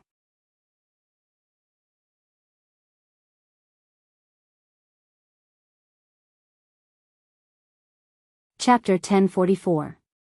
As Superchen had said, after the Spirit Sword Exchange meet between number 60 High School and number 59 High School, that black cat called Jingtan had become the cat tyrant in that area, and the independent regiment, led by Jingtan, had grown from a small one to the strength of more than 10 divisions. Jingtan had never imagined that it would have such a rich military force. With more cats under its command, its business naturally began to grow at a rapid pace. Jingtan's 4 pests eradication team was already very big. At least in Songhai City, there was no longer any human company that could compete with the cat regiment led by Black Charcoal. Cats were born with innate talent for catching these nimble little things. Now, Jingtan's 4 pests eradication team had been deployed abroad, and it had even given itself an English name, Li Jingtan. It couldn't be helped, if it wanted to connect with foreign countries, it had to be more westernized. Of course, this was very normal business dealings, and was fundamentally different from those schools that belittled themselves by finding study companions for international students. The overseas business wasn't as big as the domestic business, so Li Jingtan donated all the money it earned abroad to build Hope primary schools in the country. Nowadays, even a stray cat knew the importance of equality, and the respect between living creatures should be mutual. Even a stray cat would find it a little shameful to belittle itself and flatter an outsider's stinky feet. Mr. Li Jingtan, your team is truly conscientious and conscientious. We admire you. In that tree hole outside number 59 High School, Li Jingtan was discussing a foreign business deal when a white cat with curly hair took the initiative to shake its paw. This was a native breed of Mishio Nation, the curly spirit fairy. It was a native civet, born with strong spiritual intelligence and strong combat ability. But because it was so good-looking, many cultivators would rather keep it at home and provide it with food and water than let it participate in battle, for fear that it would hurt them. Thus, the curly spirit fairy had gradually lost its wild nature in Mishio Nation, and would meow madly in fear of mice and cockroaches. Li Jingtan had seen this business opportunity, which was why it had expanded its business abroad. This curly spirit fairy cat in front of them was called Mary, and could be considered the representative of Mishio Nation's cats who had crossed the ocean to negotiate. Mary's owner doted on her so much that he had directly chartered 2 immortal boats to send her over. Li Jingtan and the cats around it were taken aback by its generosity. Although the deal had been negotiated, Li Jingtan wasn't in a good mood. This was a big deal. The long-term employment agreement it signed with Mary would lead to a large number of cats following Mary back to solve the problems of rats and pests for Mary and her companions. The sadness of parting is unavoidable. Another thing that made Li Jingtian unhappy was the news currently being broadcast on TV about Father Zhang's hostage situation, as well as the magic treasure design plagiarism incident from 3 years ago. The deal is done. You should be happy, boss. The monk comforted Li Jingtian on the side. It and the others didn't know what was wrong with their boss. Ever since they had seen the news, they had felt that their boss had fallen into a trance. Li Jingtian didn't say a word. After wagging its tail at Mary to show its politeness, it took the initiative to climb the trunk of the old locust tree. Standing firmly on a branch, it stared in one direction. The setting sun shone down at an angle, and through the gaps between the trees, the scattered rays fell on the black cat's body, as if it had been draped in a floral dress. Flowers gradually dazzle the eyes. Looking at this scene, the monk couldn't help reciting a poem. After a long while, it came back to its senses and turned to look at their big client, Mary. Miss Mary, I'm really sorry. Our boss has an unpredictable temperament, and sometimes just likes to suddenly become sentimental. Oh, it's fine, I don't mind at all. Only this kind of cat is charming. The curly ahogue on Miss Mary's head changed its position, and she gave an intoxicated smile. A large part of the reason why they wanted to do such a big deal with Li Jingtian's team was that Mary had taken a fancy to Li Jingtian. This was a cold and aloof cat that had detached itself from the vulgar world. Furthermore, it was still able to maintain its modesty after seeing Mary, which was really too rare. Mary felt that she was already deeply attracted to Li Jingtian's temperament. For Mary, the sentimental Li Jingtian was the most handsome cat in her mind. Ah! How great would it be if she could have a monkey with Li Jingtian in her lifetime? Miss Mary? Miss Mary? The monk called out softly. Seeing that Miss Mary was still obsessed with its boss's looks, it left dejectedly. Beauty was in the eyes of a sentimental cat, it didn't care so much. In contrast, it was Li Jingtian's abnormal state that worried the monk a little. Although its boss had indeed become more sentimental after the establishment of the cat group, as its trusted subordinate for many years, the monk could still sense whether or not the reflection in its eyes was melancholy. In short, its boss was a little strange today. Was it because of that Magic Treasure Development University news? The monk carefully recalled that 3 years ago, the independent regiment had still been very small, and had basically had no business dealings with Magic Treasure Development University. But if it had to be said, the independent regiment had taken over the Divine Leisure Apartments case, which had been involved in multiple serial murders. Furthermore, the monk clearly remembered that under the leadership of its boss, Li Jingtian, they had cleaned up the most terrifying cockroach gang leader in Divine Leisure Apartments, the king of cockroaches in all of Songhai City, Cockroach Wenxiang. After this guy had been caught, the monk had stepped on it several times. Who would have thought that this cockroach would be so tenacious? Not only hadn't it been broken, it had even cried out in pleasure. Now, this cockroach gang leader was sealed in a strengthened goldfish tank, and there was practically nowhere for it to run. Why was it kept in a goldfish tank, you ask? The reason was very simple. As the king of cockroaches, Cockroach Wenxiang was as big as 2 palms of an adult. It could even fly, and when the steel wings on its back spread out, it had a powerful cutting and destructive power. Why was Cockroach Wenxiang so powerful? The reason was very simple. It was a pure-blooded southern cockroach. Furthermore, as the king of cockroaches, it also had an extremely powerful reproductive ability, and could give birth to thousands of cockroaches in one nest. These thousands of little cockroaches would continue to give birth, and if they continued to develop, they would be able to circle the earth. But fortunately, Cockroach Wenxiang had already been captured by the independent regiment, and the biggest cockroach gang in Songhai City had been eliminated. At the very least, the cockroaches of various families would stop for a while. Seeing that its boss, Li Jingtian, was in a bad mood, the monk was wondering if it should take out the fish tank in which Cockroach Wenxiang was sealed to relieve its boredom. At that moment, the monk smelled a very familiar scent. Suddenly, the monk raised its head. Immortal meow.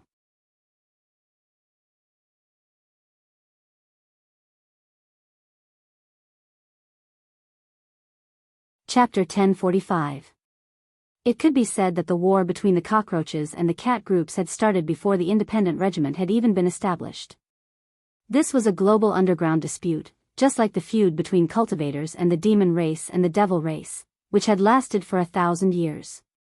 Everyone in the spirit beast circle knew that cockroaches and cat groups couldn't coexist. For many years, cockroaches had been loathed for all kinds of bad practices. For example, they liked to live in greasy and smelly sewers and didn't care about their own hygiene at all. They used their greasy and germ-covered bodies to contaminate food and spread deadly germs to every corner of the city. How terrifying were the cockroaches in the cultivation world. They had more tenacious vitality than normal cockroaches, and because of their strong reproductive ability, cultivators were defeated when they ran into cockroaches. Many cultivators would even choose to directly move out after discovering a cockroach nest at home. Once a cockroach nest was discovered, it wouldn't take more than a few days for the cockroaches to crawl into every corner of the house. As soon as you opened the door, you would see these pitch-black things spreading their steel wings and flying all over the place. Thus, exterminating cockroaches and maintaining the environment in the cultivation world became something that all cultivators had to work together to face. Cockroaches reproduced so quickly that they couldn't be eradicated, so at the very least, they had to suppress their numbers by eliminating them every year. There was now a cultivators' pest exterminator guild in the market responsible for dealing with insect pests in each household. The guild would issue missions in the announcement hall based on the situation of the insect pests in each area. Cultivators who accepted the mission would receive a watch-shaped soul collector to record the number of cockroaches eliminated, and the mission would be considered complete once the target was reached. Once the mission was completed, the cultivator would receive a certificate issued by Huashio Alliance as well as a reward of immortal fate merit points, which could be directly exchanged for all the cultivation resources they wanted in the guild. This sounded easy, but it wasn't. After several years of working with the Pest Exterminator Guild, Huashio Alliance realized that it was difficult to completely suppress the insect pests with the strength of cultivators alone, and that there would be additional losses.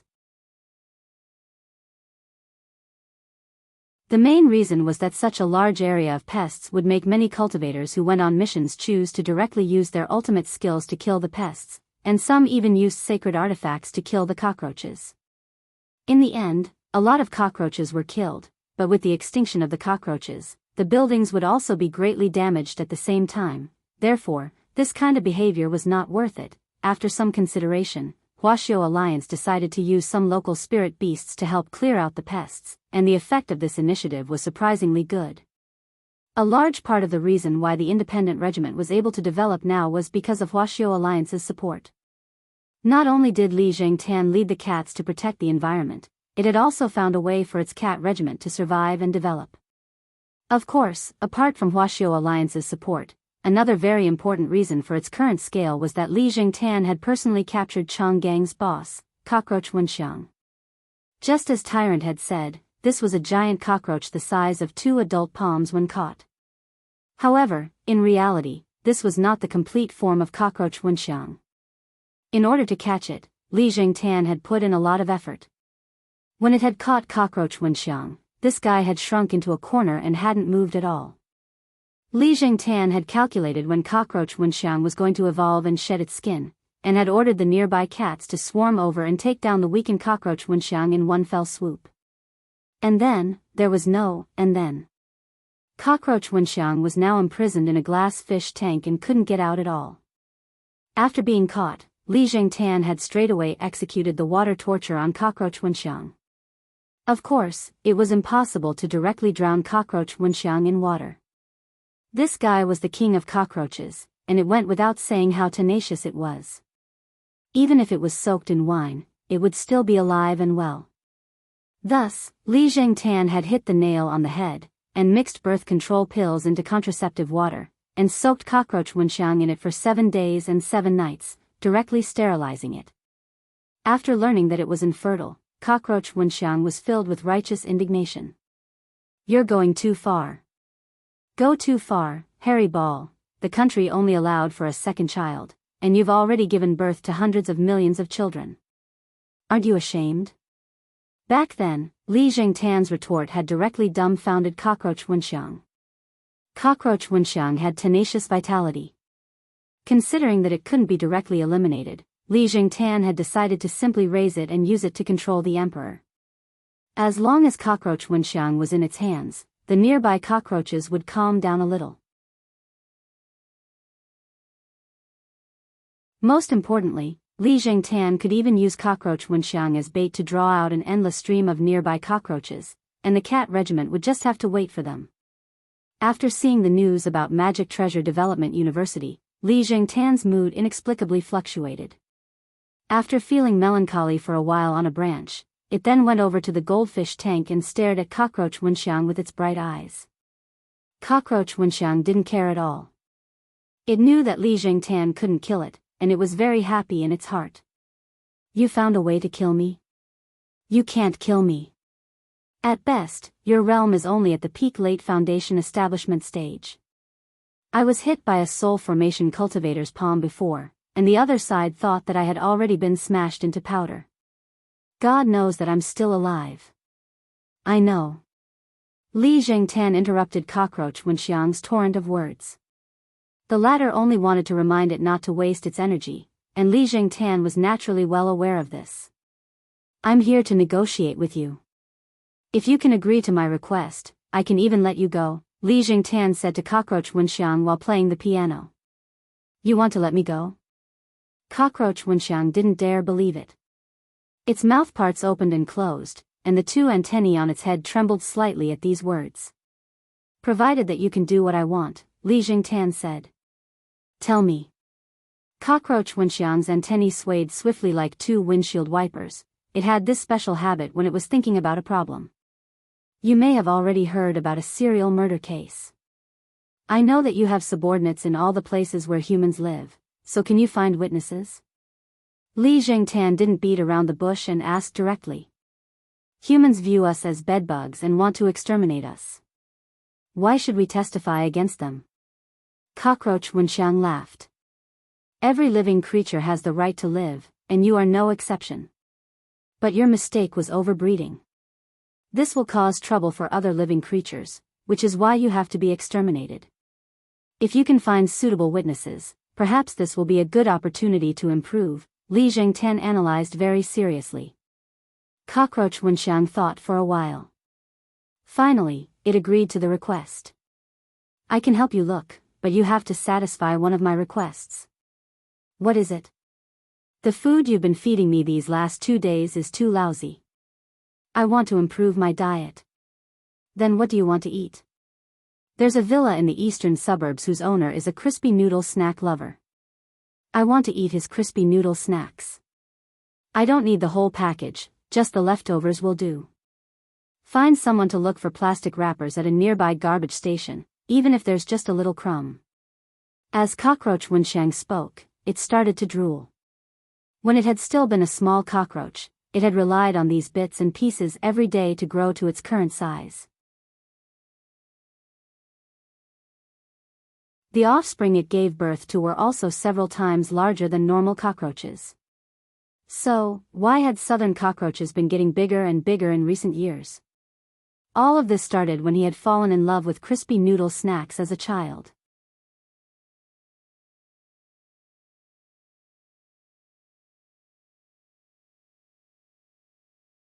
Chapter 1046.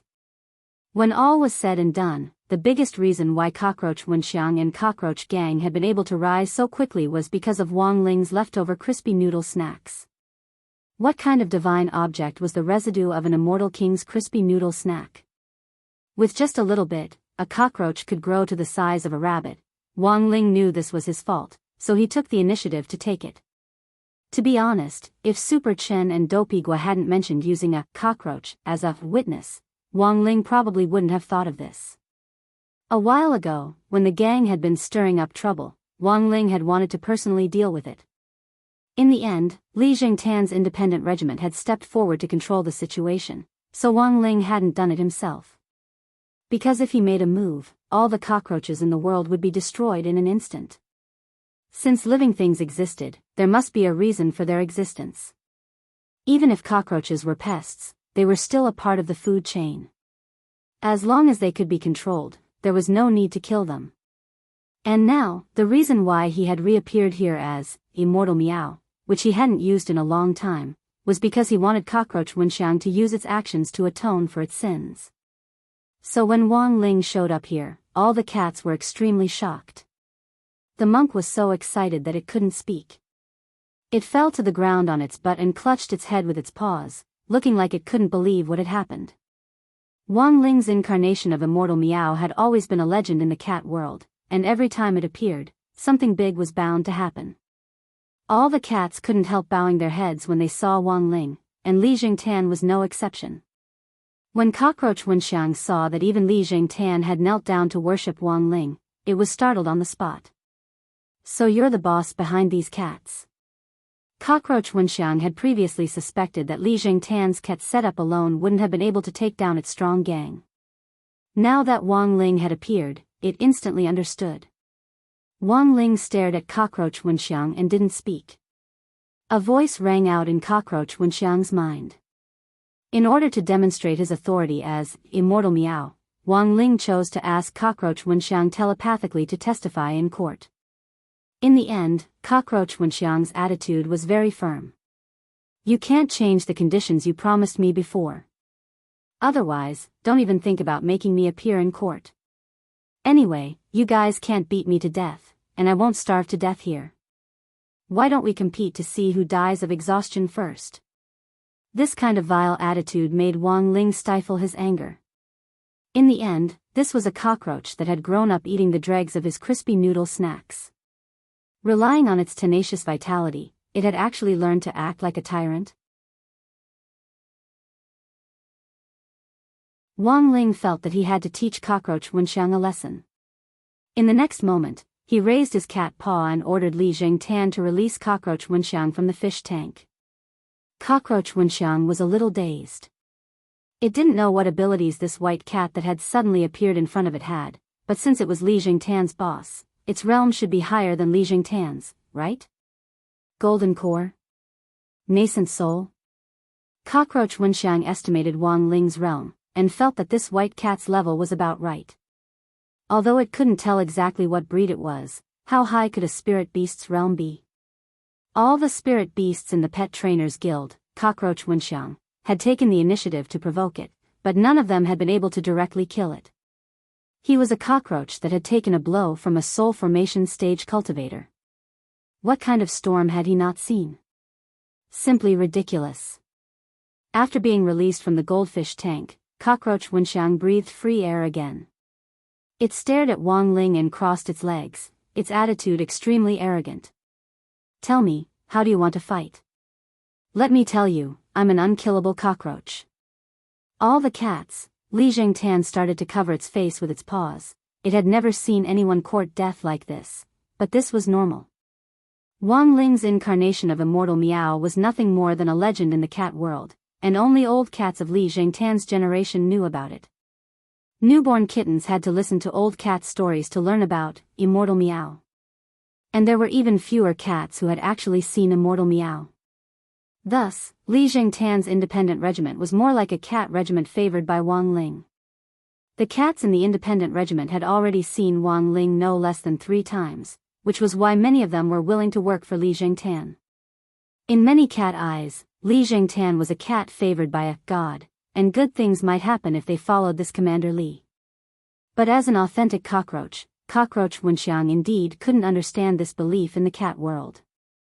It even started to provoke Wang Ling, knowing that Wang Ling's slap wouldn't be able to do anything to it. How about this, let's make a bet. If you slap me unconscious, I'll go and testify. It could be said that this was Wang Ling's first time encountering such an arrogant cockroach. Even the old devil and evil sword god had their souls flash before in the face of its slap. The moment they were slapped, they had no doubt that they would die.